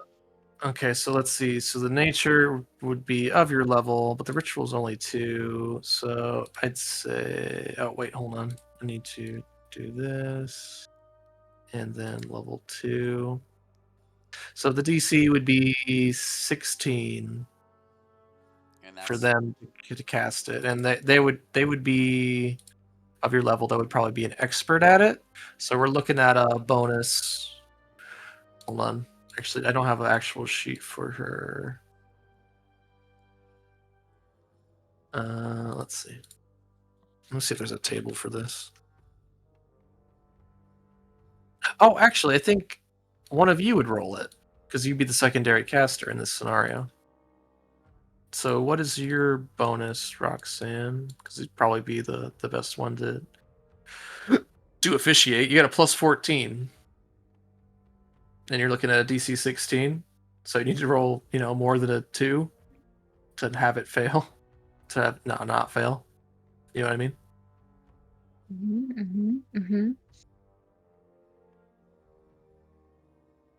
That's an option. We could talk more about it. We can look up the specific detail of it later. I don't want to spend too much time on it. Because, like I said, you guys will be here for a couple days, so you guys we can chat about it after the session about the specifics of things you want to buy. All right. So, do you have another question about that, or just handle it after? No, we can handle it after. I just wanted to make sure I understood it, so if it's worth it that way. So basically, you buy it. They'll have to do the ritual for you, and you can use Roxanne's bonus to do it because you'd be the secondary caster. So rituals, like you get a bunch of magic people together and they start casting the spell, and then based on their checks, that's what ends up happening with the ritual. And if they do really badly, which is unlikely in this case, you guys kind of hate each other for a week, and then you guys are clumsy and stupefied as the. It's kind of funny. But that's unlikely. I just can't stand to look at you. Yeah, essentially, yeah, you get magically pissed off at each other for a week. You just can't think straight. Yeah, that's funny. That is kind of funny. But you only have to roll the check once, assuming they succeed. So. All right, I'm good. Alrighty. Anything else shopping wise? All right, sounds good. The next NPC that's parting ways for now is Devor. He appears with his travel gear slung over his shoulder. He's got an ink stained satchel already bulging with notes and field reports. And he explains that the society needs to see this firsthand. I need to head back to Absalon. Let the society know what's going on here. He does pause on Gresha. He says, You'll do fine. Just keep your wits sharp and hang in there. If you ever need to look me up in the Pathfinder Guild, he hands you a small emblem. She'll take it. We'll kind of look at kind of turn it over.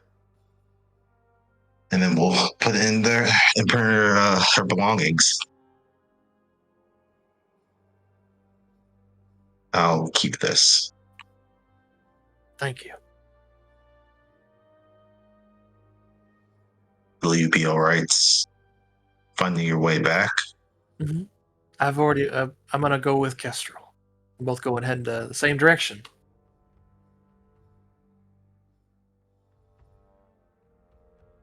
No more late night wood gathering. Understood?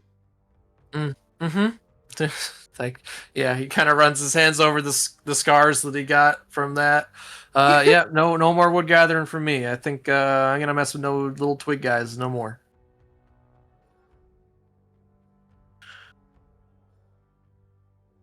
Stay safe. And she'll just kind of give him a pat on the shoulder. Okay. An awkward pat on the shoulder. Yeah. He does. He mirrors you. He's like, you too. Thank you. I appreciate your time, and all of you for all you've done.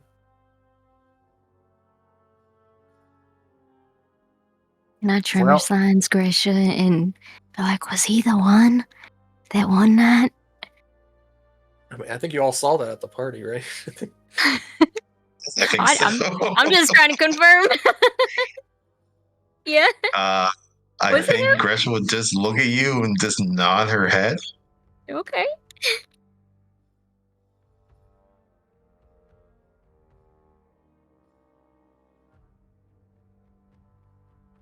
All right.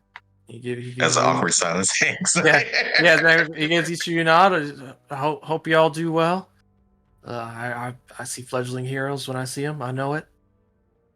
The Pathfinder could use heroes like you. I'll let him know.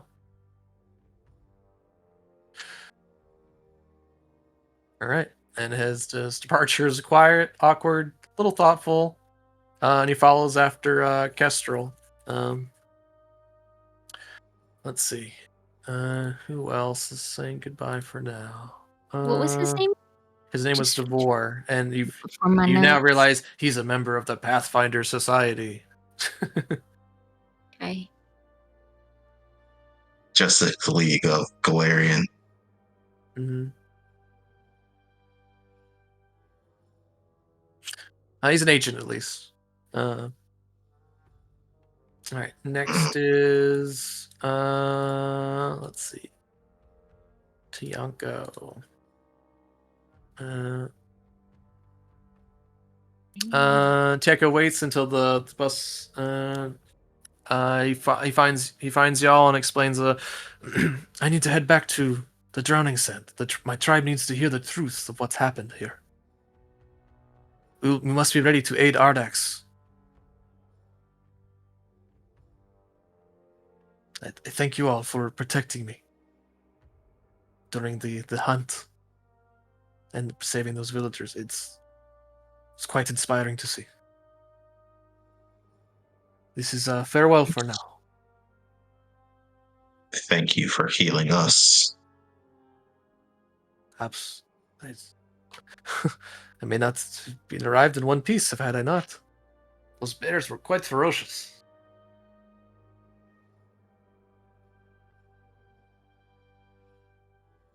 All safe. Thank you, and you as well. Oh, and if you're ever in the near the Dirt Sea, look us up.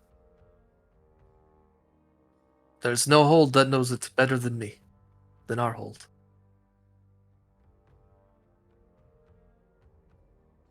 All right, and with the spear in hand, he strides off towards the north.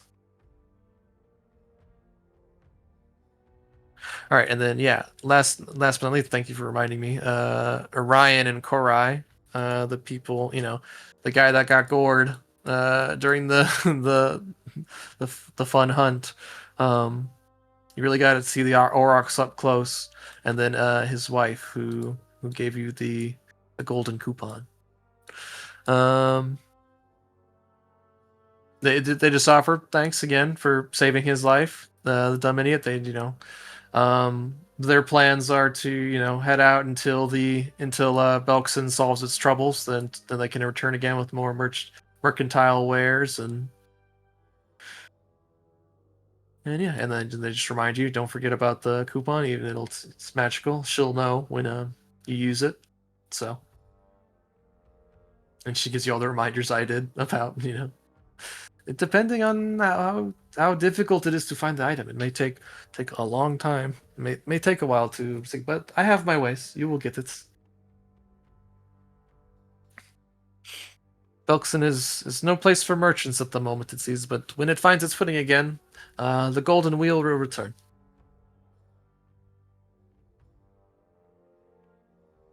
All right.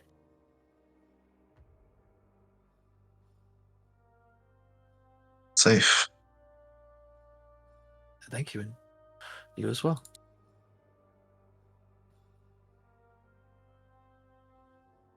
All right.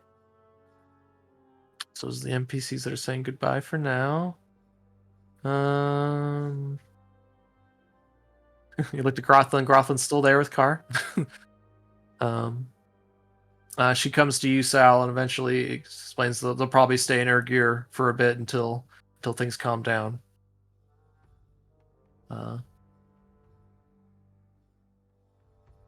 Make sure you go give him hell. And definitely bring back a souvenir for Carr. Wherever your travels take you.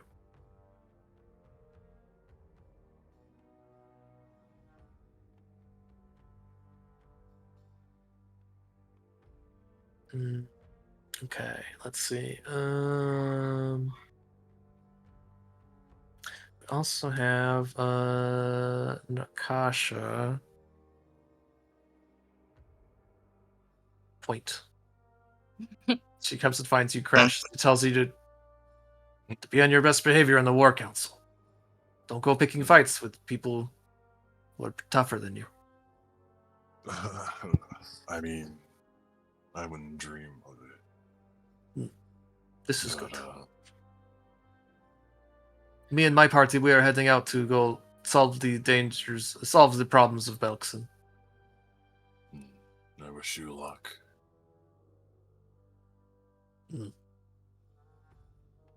All right, she claps you strongly on the shoulder.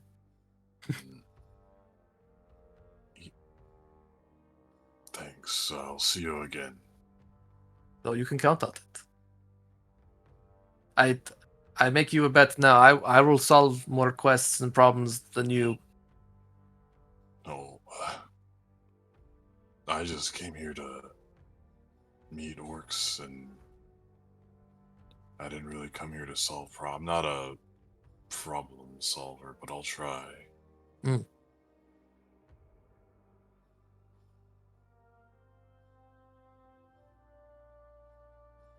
Okay then, yeah.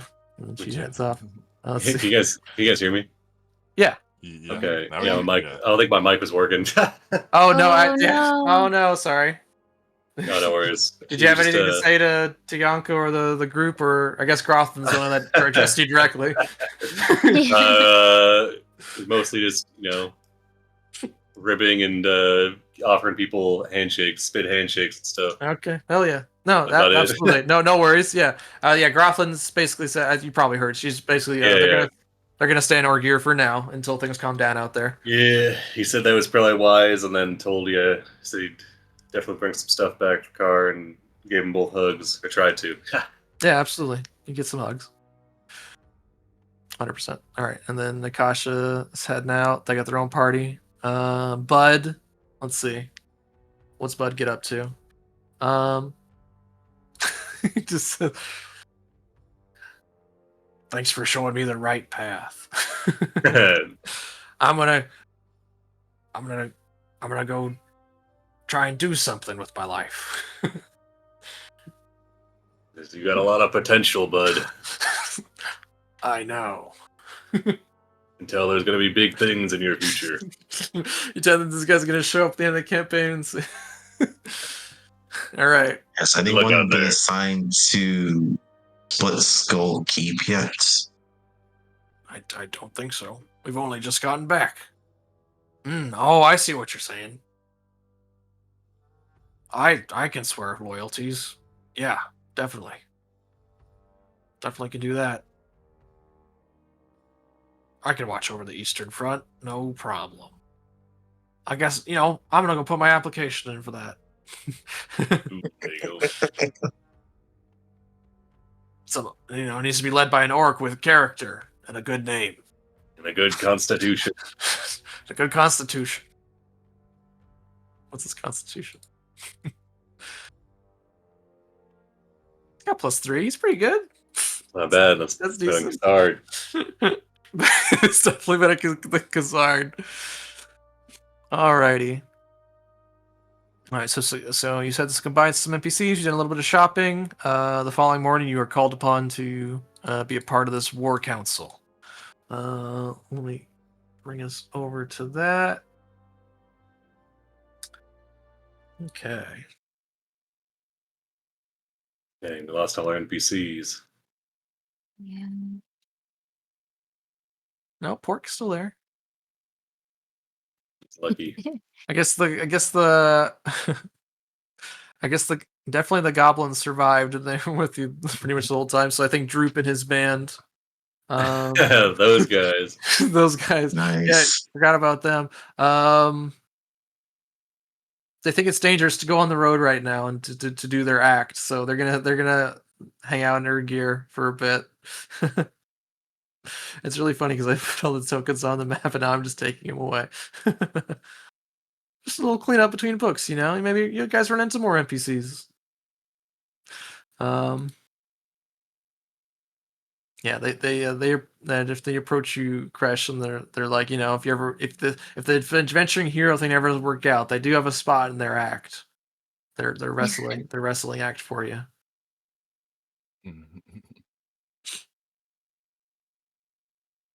Got a big career. You A got a bright big career, future yeah. in mud wrestling. in WWE. Goblin mud wrestling. All right. Let me BWE. Belkzen Live.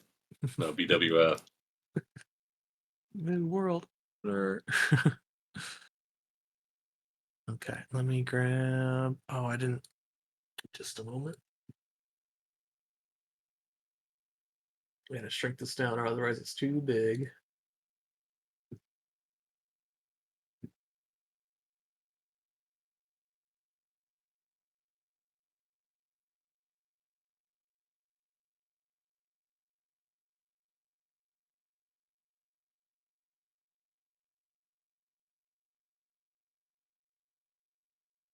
Start like 70.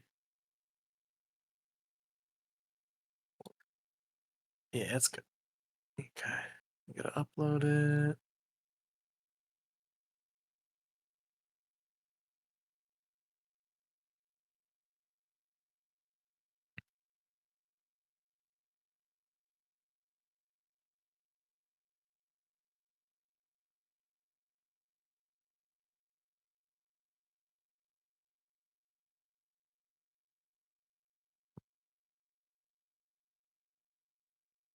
I gotta stop doing this. Oops, sorry.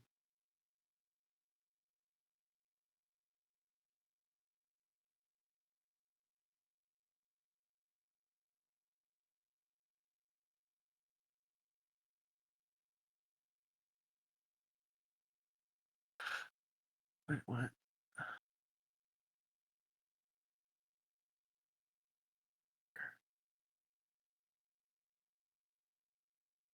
Okay, and then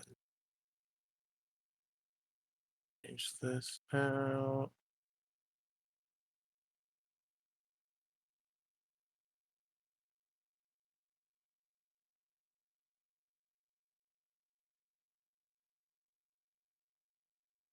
Oh, whoops.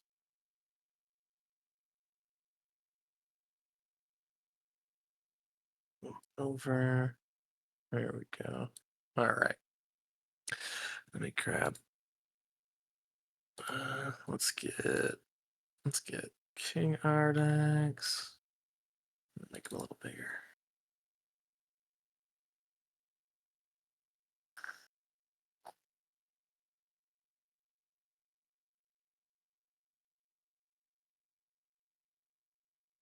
There we go. Okay, and then we got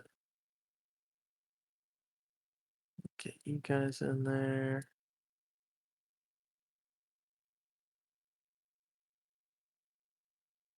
Oh, that's gonna pull you guys in. I can't do that. Okay.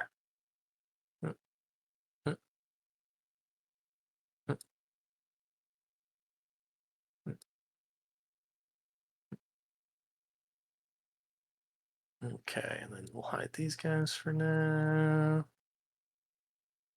All right, so we got some NPCs. Or be a part of this council. Let's make them big.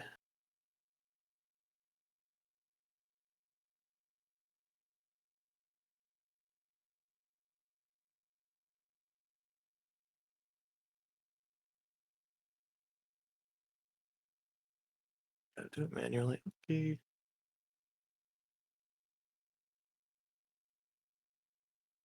Got some personalities here.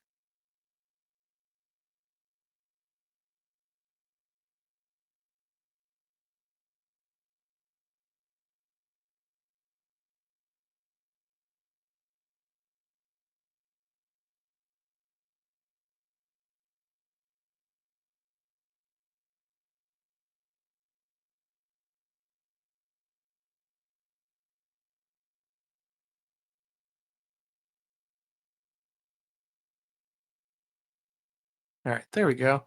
All right, tea time's all set up. Let me grab.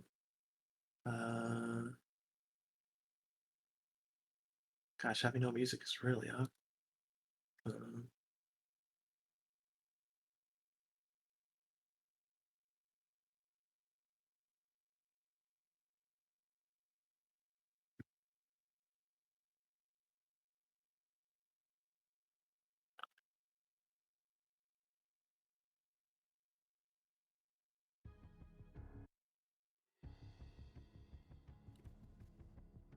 Okay.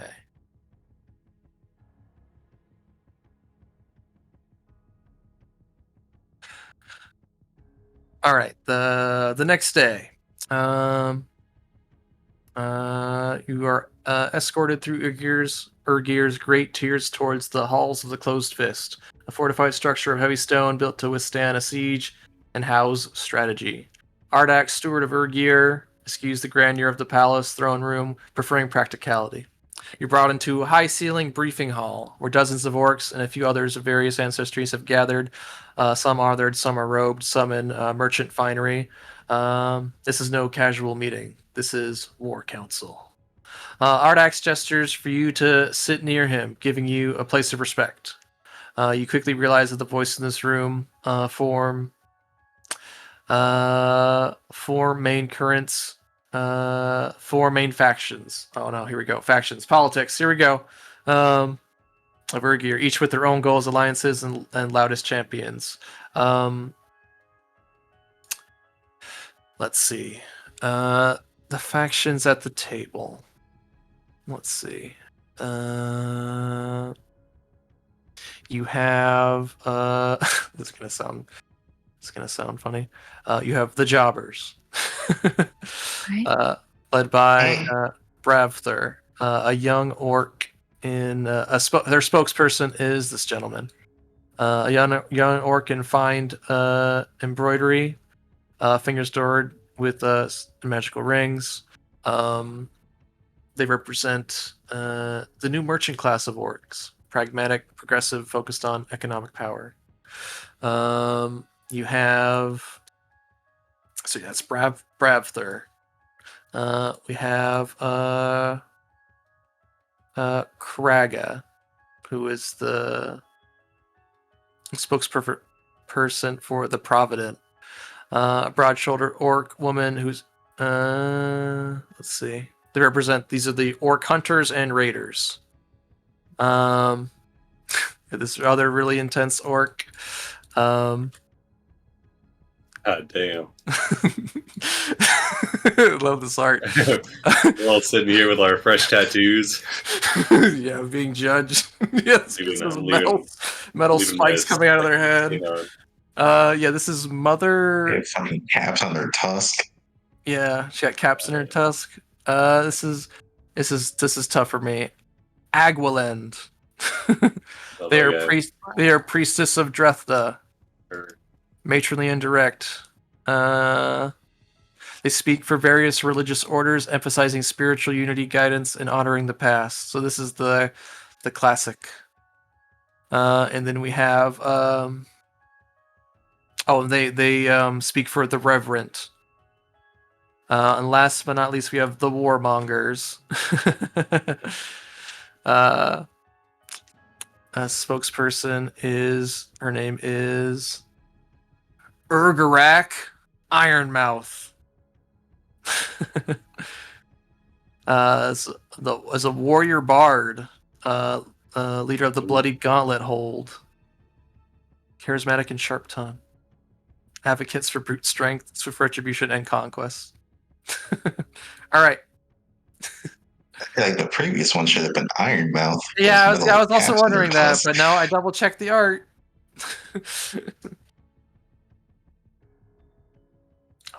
Kraken doesn't have tokens not working. Anyway, and you get this. Here's the art for this scene.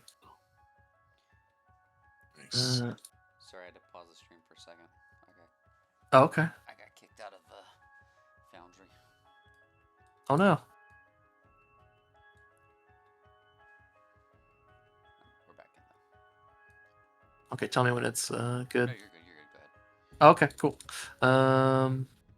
Hold on, and then how do I show this? There's no button. Okay, hold on. Sorry, 1 second. Why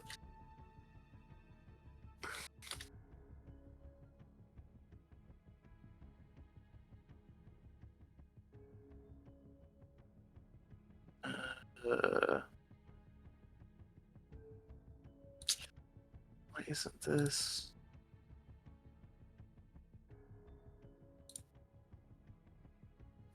Sorry, 1 second. It's cool art. I just want to show it off. Anything that's like they give me, I want to use.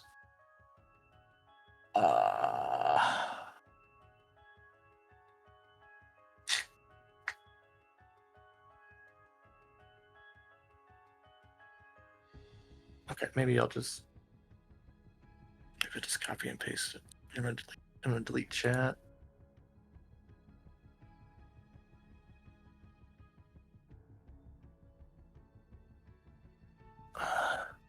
Okay.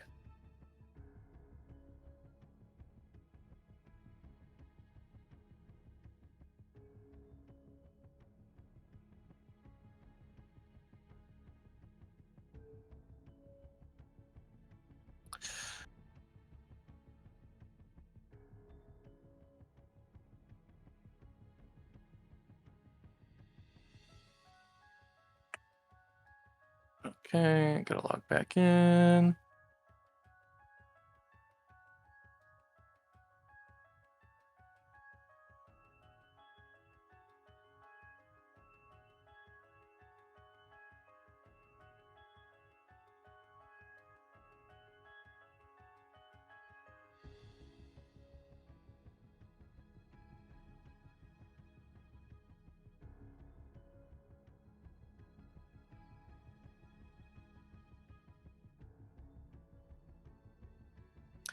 Okay. There it is. Show players. All right.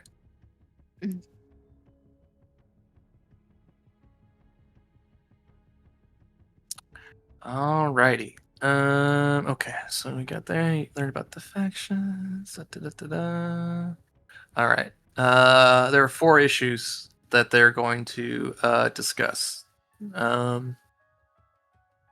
The first one is about the storms.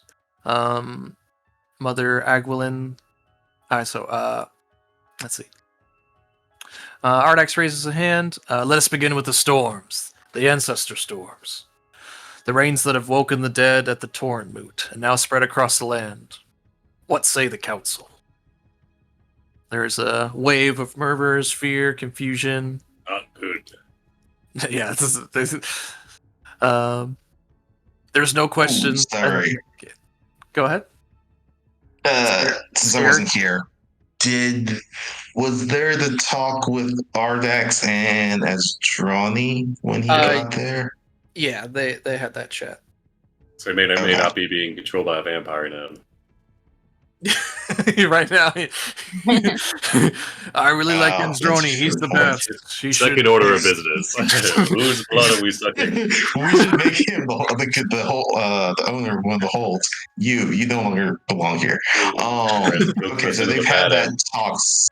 So I'm assuming the info that he told us about the storms, Ardax knows about it as well. Yes. Presumably, yeah. Mm-hmm. Okay. Correct. All right, sorry, continue. No, you're good. So Ardax poses the first issue to be brought up during this war council. It's about the storms. There's like the wave of uncertainty, fear, confusion. There's no question that they're magical, but the main question is what kind of magic and what can they do about it? And the first one to speak up is Agwalyn the Reverent. Her voice calm but firm, cutting through the room like a chime of temple bells. Are these spirits not our honor dead? Do they not seek to communicate with us? Though their words are difficult to hear over the winds of death, should we not endeavor to understand? Only by listening to the spirits can we know what they desire so that we might appease them. Once that which feathers them to this world is removed, will the spirits not ascend to Volgorgoth? Must we fight our fallen warriors? Is it not better to grant them succor? There's a few murmurs of agreement that ripple through the crowd. The reverent nod and the whisper pairs beneath their breath. Speaking up after her is Bravthur. This guy. He stands and speaks. He says, "The ancestors are not the cause of these storms, but the victims. Long have they lain dormant, and long would they continue to do so had not strange magic disturbed their deserved rest. But that which is created by magic can be countered by magic. If the Thunderer cannot stop these storms, then we must gather our workers of magic to quell the storms, or push them back with stronger winds." Just a couple more voices that chime in, and then Ardax turns to all of you. "You have walked beneath the black rains. You have faced what they bring. What counsel do you offer?" Sounds looking at Gresha. Yeah, all the orcs in the room turn their heads to you guys.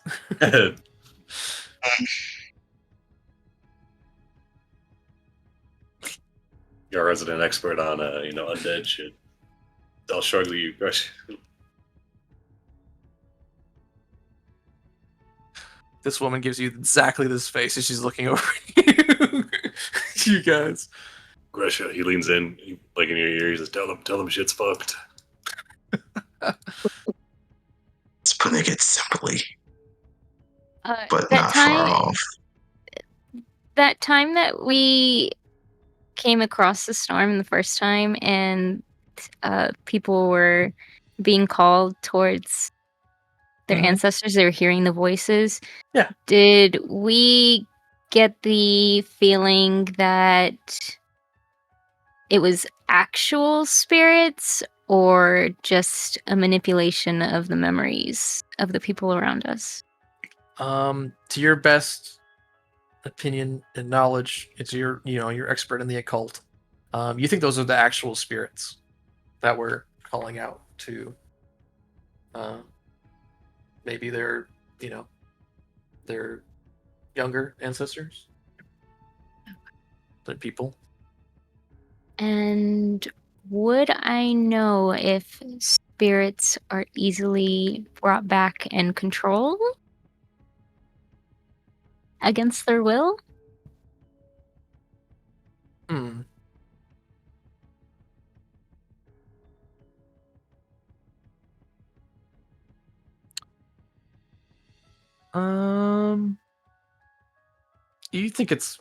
definitely think it's possible. You think it'd probably be powerful magic that could bend spirits to the wills of others. In the case of what you saw and what you experienced, it's as the Bravthur said, perhaps they were, enraged by strange magic. And you've seen, like, when you fought the Periton, the Tahaks, you saw like the strange energies that were around that creature. You kind of made that connection before to the necrotic energies of the storm. And then when you spoke to Asdroni, he all but kind of confirmed that was what's happening, and that's what he was afraid of, since he was an undead creature, that he would be controlled by these storms. And that's why he's seeking refuge now with Ardax to explain this.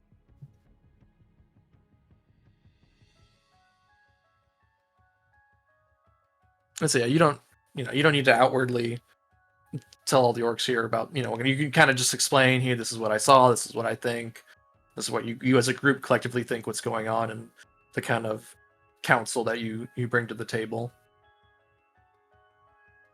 Like, there's no wrong answer, so you can say whatever you like, and then like the council's gonna, decide on one thing or the other. Is there anything in particular that Roxanne wanted to mention? Because I think Gresha would kind of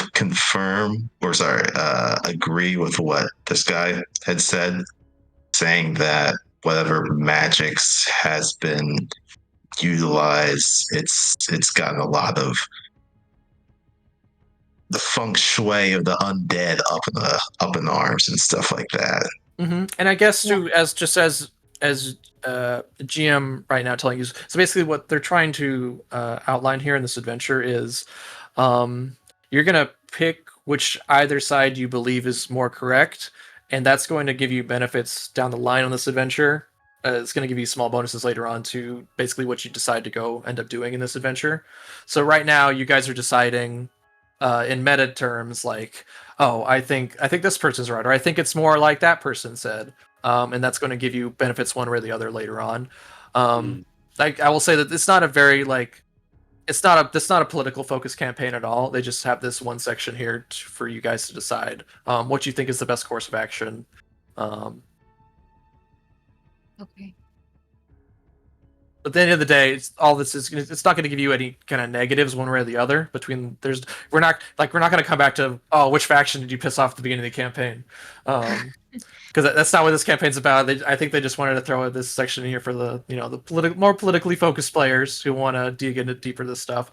I'll just tell you now, you're just picking which side you believe is right, or offering your own thoughts on the matter.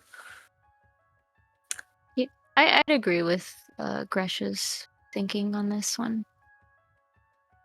over Grandma's. What this guy's saying. Okay.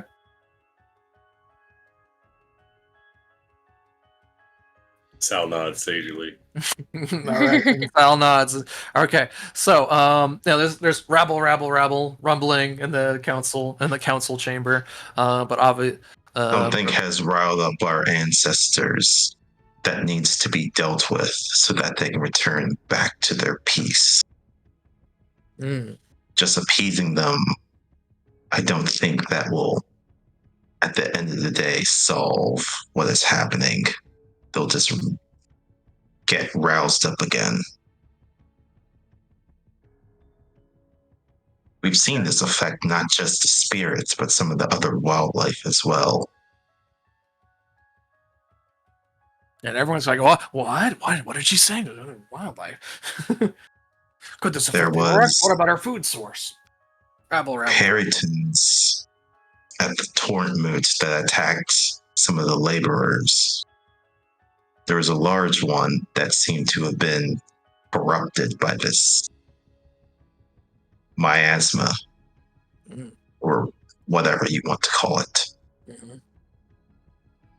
It's like, perhaps we should speak to the druids. Ask what they know. Then this lady again stares at you exactly like this art, like just looking over at you, shaking her spike head.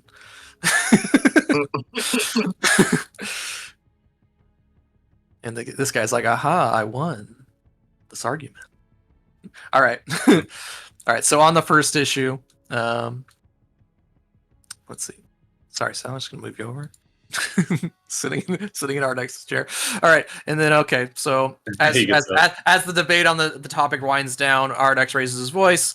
Then this is no mere weather magic to be calmed with spells. There is an intelligence behind these storms. Whether it is the ancestors or something else, I do not yet know. We must study them further to determine their cause. Only then we will know whether these ancestor storms can be appeased or destroyed. All right. The next issue. Let's see. As the voices die down from the previous debate, Ardax nods to the chamber. The storms are not the only blight upon us. They leave behind a worse gift still, the risen dead. There's a heavy silence that falls over the council chamber, and then erupts into low growls and urgent chatter. Everyone has seen them. Orcs raised from shallow graves, walking up out of the flood river. Long buried chieftains made into ravening horrors. This time, there's no debate on whether violence is necessary, only how best to deliver the violence. Urgir of the Warmongers, he thunders the warrior bard. Hold on. Urgir Ironmouth. Hear me, siblings, this is war. Though the enemy takes the form of our fallen kin, we must join forces to build an army and sweep across the plains, returning the dead to their graves as we go. Anything less than the enemy will overwhelm us. Only cowards could turn their back on such a worthy cause. This gets a lot of cheers from the Orcs gather.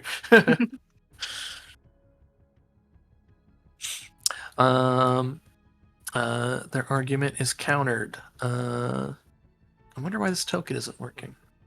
Anyway, Kraga of the Provident, these are the hunters. They calmly reply. With the staff in hand, they speak in a steady voice. Excuse me. Such methods will not work here. These are ghouls and spirits, not dwarves and citadels. Our enemy has no stronghold we might besiege, much as Belkzen conquered this very city. Like the Ancravs, they rise from the ground without warning. Better to divide our forces into smaller, more mobile units. That way we may face the enemy where and when they appear. A few others nod. The room is split. Ardax looks to you once again. You've seen what the undead can do. You fought them. How would you see them answered?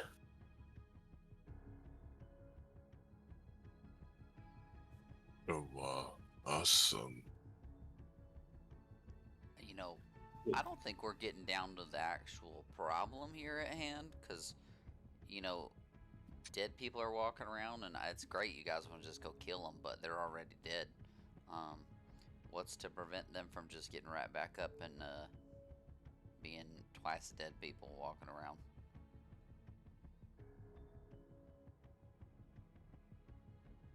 The orcs look at each other. Oh, is that item 3? This is item 2. Okay, maybe that's item 3 or 4. 2.5. Did we get the clip? Get the itinerary. So the 4 issues that are going to be brought up. One is the Ancestor Storms. The second issue is about the Risen Dead. The third issue is going to be about other holds. And the fourth issue is going to be about the Orcs, which is the Orcs. Yeah. Oh, yeah, I guess it would. It's their livelihood. It's how they survive in this source. This hell land. So yeah. So right now it's Risen Dead. Yeah. So you provide that argument. And they hear it, and then do you have anything else to offer besides we just got to kill them more? Maybe we take half the forces and we make it a big army, and then we do the other half into the smaller army. Yeah, a big army, but also multiple forces. I agree with the small one. No, that is silly. You know you cannot kill a dead more than once.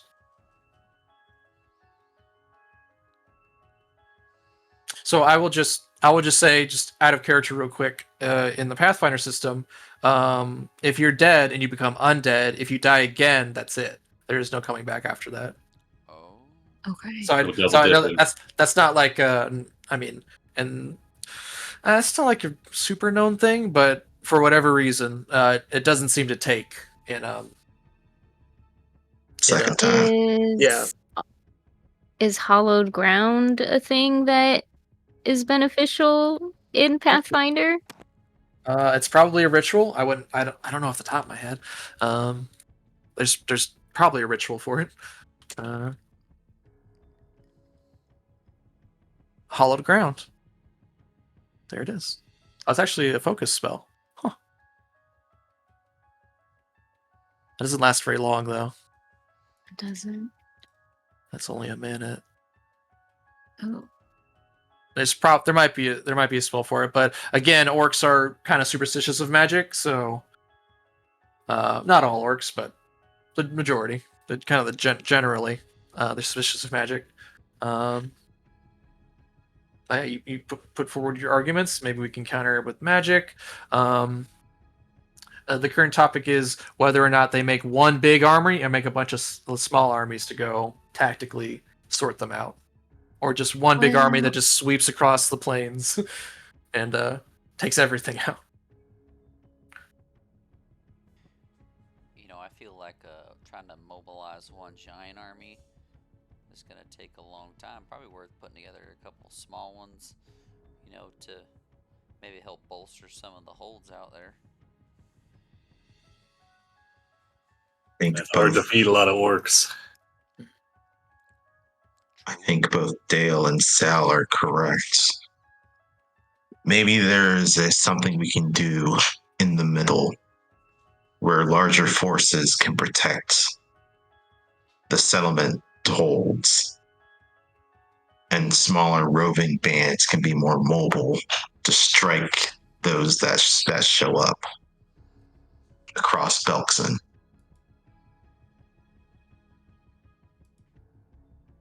Would that take too much resources?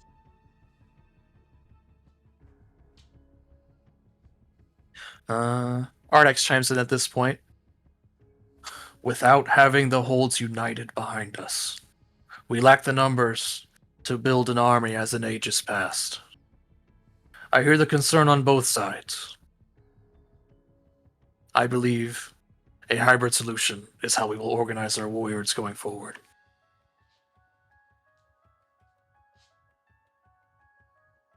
As these newcomers have said, smaller forces will be generally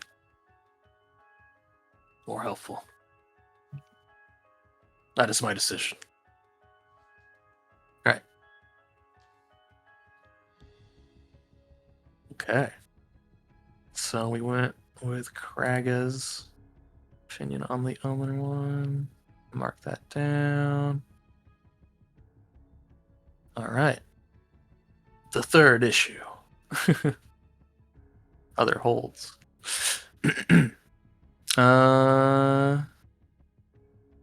Let's see. Following that, Bravthur quickly chimes in. The enemy is vast. We will need more than one fortress to stand against it. Ardax raises his hand to still the room. Since the festival, we've heard nothing from the Haskodar or One-Eye holds of Blisterwell, nor from the Wandering Gutspears. The Storm Screamers of Roll are silent as well. And now, there are whispers that the Unbroken Horn and Wingrippers may be plotting against Urgir itself. There's a sharp gasp in the room as what you've brought to light in the betrayal of Khazard, and the information you gave to him to help him understand it better. It shocks the crowd. Let's see. Bravthur chimes in on this one. We few holds cannot face the current situation alone. We must send envoys to Blisterwell and to the lands to the north and west. Likely the other hordes face the same dangers we do. We must work together if we are to prevail. Following him is the warmonger, Ironmouth. Sorry, I keep bringing these up, but this is Now they're currently speaking. You can delete them as we go. We agree that allies are needed, but we do not know who we can trust. Send no envoys to speak friendly words and receive lies in return. Instead, send warriors to demand allegiance. And those who will not give it freely, take their contributions by force. A few warriors bang their butts up against the floor in support. Others exchange uneasy glances. Mm. You may see a pattern here. Ardax turns to you. You've traveled Belkzen more recently than most here. You've seen what trust can earn and what it can cost. What would you do in my place? This one he says a little more subdued, so while everyone else is arguing in the room.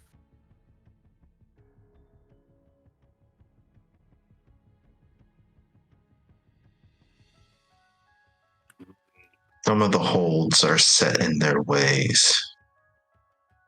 The forging of the alliance is still new to them, and thus they have not taken it. I can speak with experience, with having tried to talk with Chieftain Drog, but he is stubborn. More Stokes worth their salt are.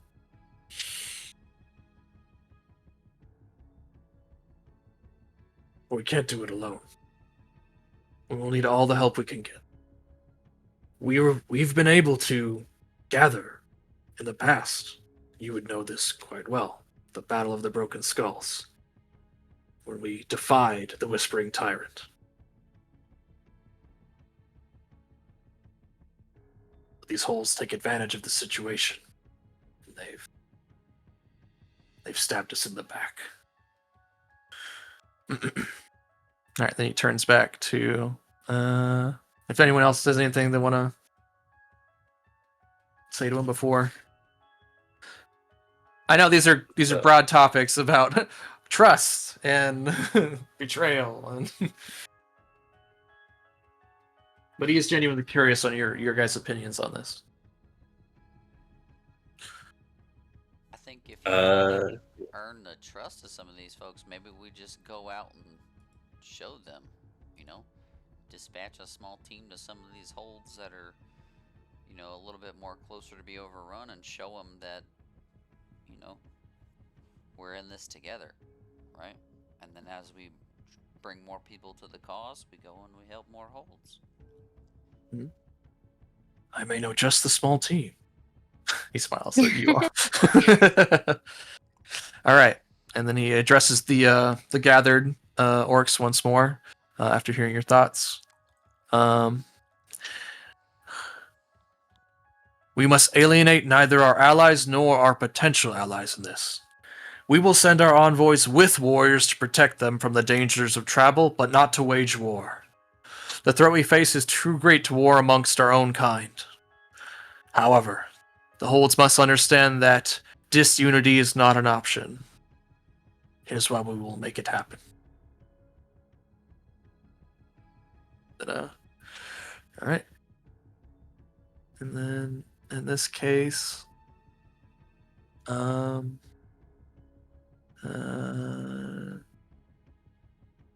are sent.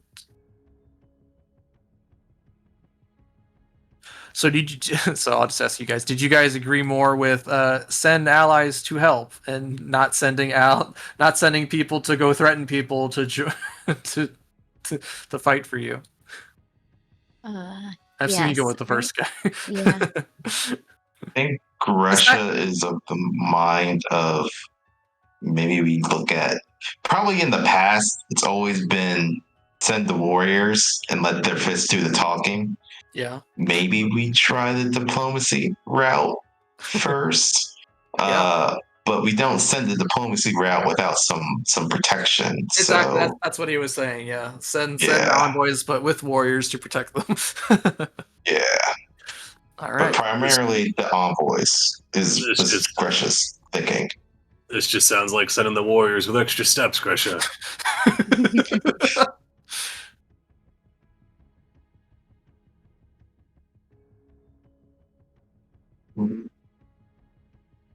the guy coming to get you to come fight isn't ready to punch your teeth in, why would you go with him?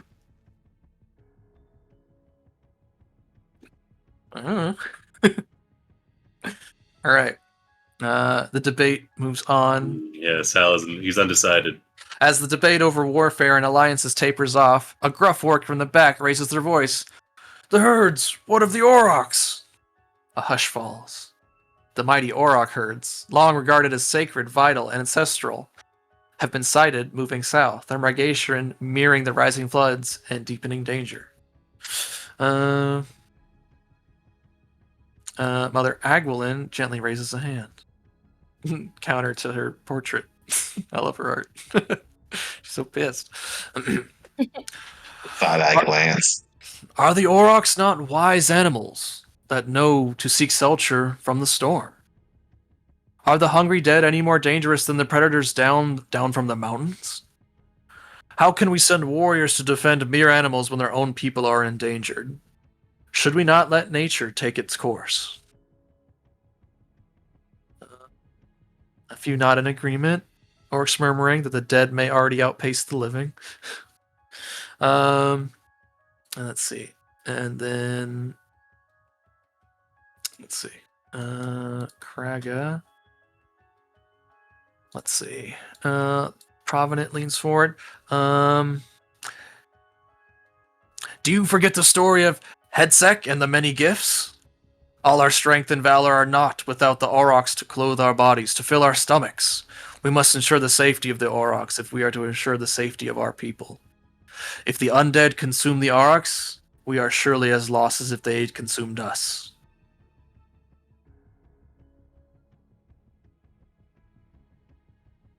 Ardax turns to you. You've crossed the plains. Sorry. Yeah, Sal's very up in arms. He's standing up at this one. He's got opinions. All right. You've crossed the plains. You've seen the land. You've hunted the herd, the storm. What would you do if all of our future walked on four hooves and fled towards danger? He says, I love mud pies as much as the next door. But if we're not going to do anything about the Aurochs getting murdered and eaten up by undead, what are we doing? What's even the point? They're just going to eat my ribs. Those are my ribs. Need Those food to ribs are fight. going to eat themselves. And we need food to fight for. Yeah, here. This is definitely a lot. Orcs love Aurochs. Who's with me? Yeah. We should leave this council and go protect the Aurochs right now. Yeah. I'll get stuff to leave. Oh, I see. It's clever. You're clever trick to get out of here. See that the doors do not budge. You should have gone to the bathroom before I came in here. Like, Sal, please sit down. He goes, yeah, you said that. All right. Any other thoughts, ideas, opinions? I mean, yeah. How much of those Auroch do you guys rely on for food? You know, you can't. Did you see let them go. Oh, anywhere between 90 to 100%. Anywhere to 90 to 100%. Exactly. Yeah. All This your is main literally- food groups in the Aurochs.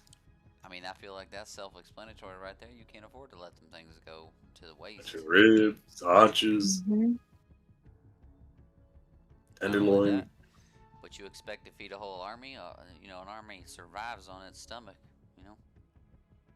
True. All right. Let's see. Ardax steps forth again. It is clear to me now. We will send envoys to the other holds, but we must find the Storm Screamers of Roll. Who in Belkzen knows more about Aurochs and about weather than Renat and his druids? We must organize a search for the hold immediately.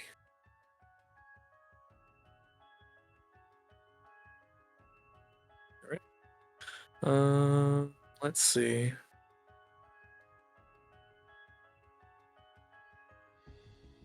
Okay, all right. So that one is easy.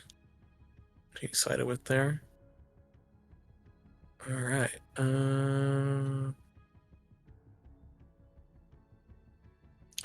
Okay. Let's see.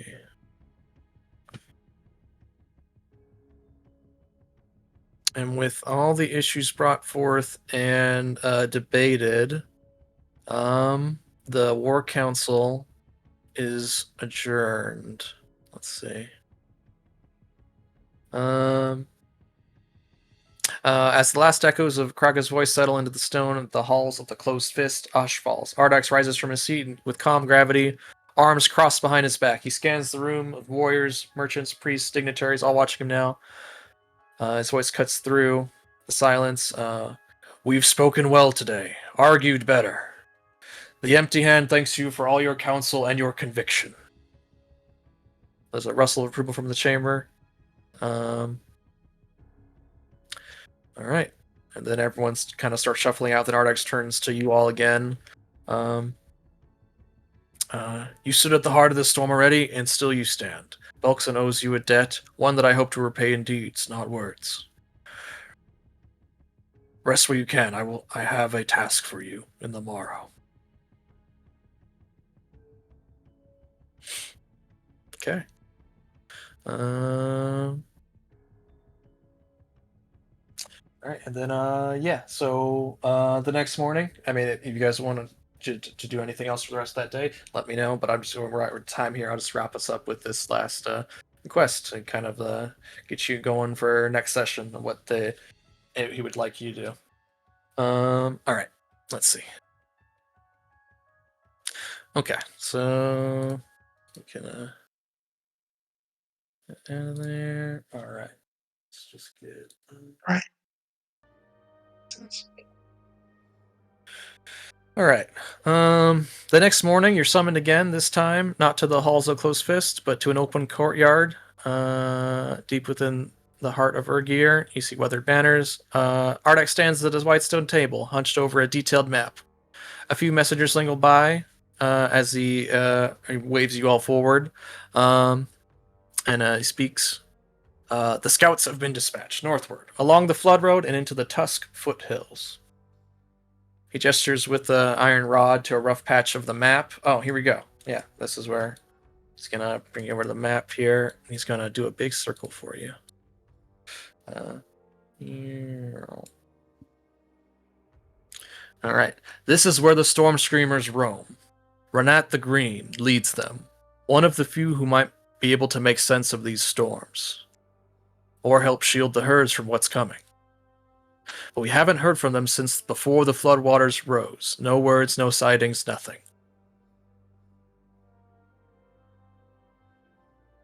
I want you to go, not because I doubt other scouts, but because you've seen more than most, and you understand what's truly at stake here. I won't order this, but I ask it. He steps to the table, retrieving a scroll case and a silver medallion worked with the Empty Hand's hold symbol. These carry my seal. They name you as my voice to anyone who still honors our bonds. Present them to Renat, or to whoever still leads them. There will be danger, flooded land, stray undead, and worse things still. You'll be scouting, aiding the Storm Screamers if they need, and sending word back to here. You've all done more than I've ever expected. I will not demand more of you, but I will hope that you can help us further.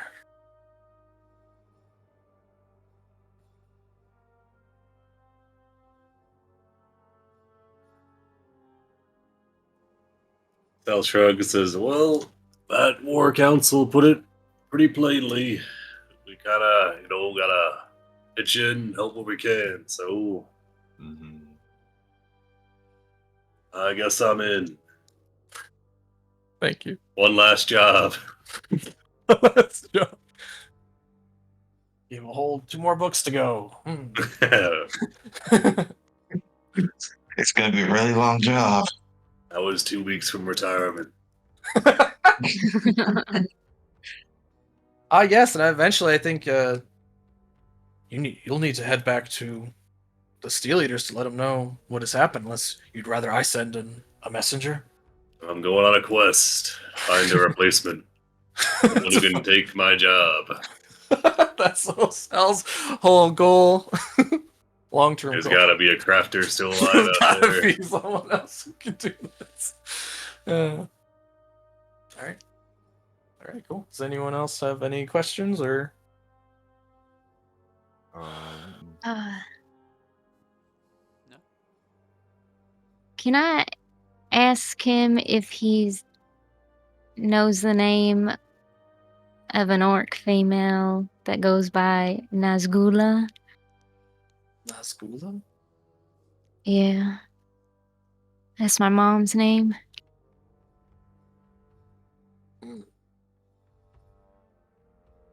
Nazgula. You can think about it. It's okay. I mean, Surely my. Let's see.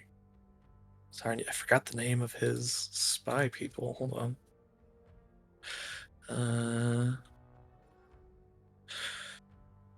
out of character. I don't think we discussed my mom's name or anything like that.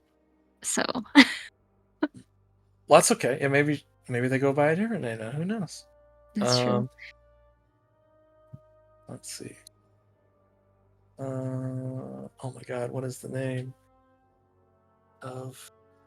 Oh.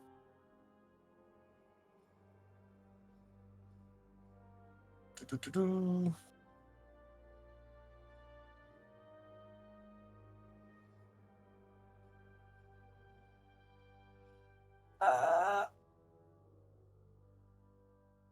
Whispering Blades.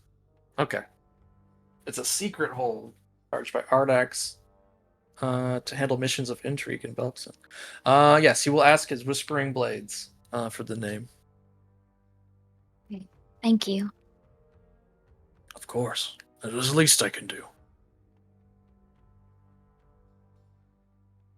I wish you well on your journey. Be careful. Thank you. Thank you.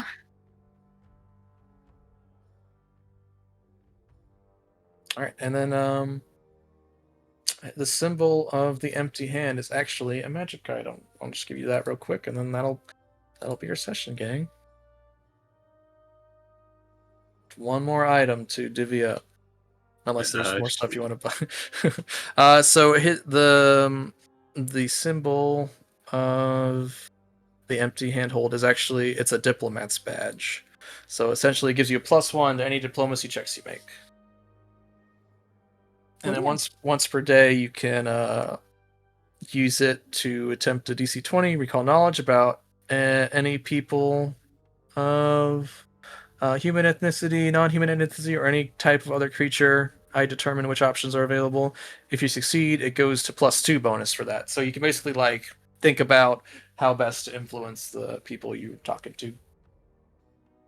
But with it carries the weight of if anyone messes with you, they're messing with Ardax and his empty handhold. So that's Diplomat's badge. I put it in your stash. You guys can decide what you want to do with it later.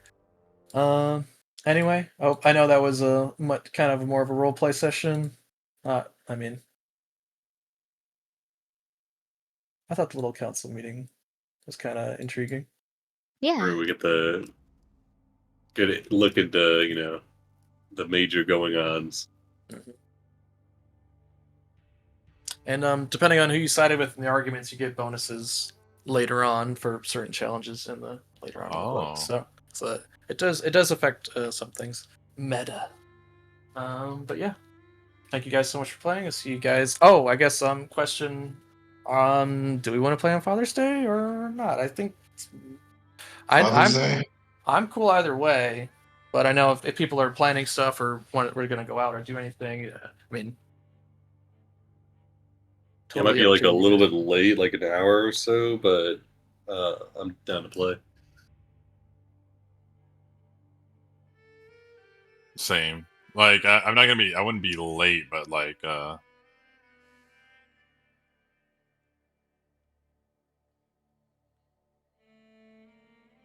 it's next weekend. That's next weekend. Yeah. I actually didn't know until someone pointed it out. I was like, oh.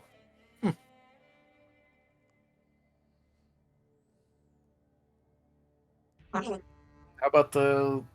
I Yeah, I don't know if any of you have kids for it. besides Johnny. So if you guys are planning to go party or something, feel free. I mean, Go party, yeah. Party it up. on Father's Day. I don't know. We're celebrating on Saturday, so Oh, Yeah, okay. we'll be around. I mean, Okay. Well, that sounds like we'll be good then. Maybe we'll be a little late, but no worries. but yeah, All right, cool. If we want to start later, do some kind of abridged. yeah, I'm okay with that too. Sure. Also down with that too. So Okay. Yeah. How about we'll start an hour later, so it'll be a shorter session, and yeah, that way everyone can do their things and it's all good. Nice. Yeah, it'll work. Yeah. Sounds good. All right. Cool. All right. Yeah. Thanks again for playing, and then we'll see y'all next week. all right, You can stream whenever you want, Johnny. We'll say everyone goodbye. thanks Bye. guys. Bye. Bye. Thanks for running, Red. You're Thanks for welcome. the game. Bye.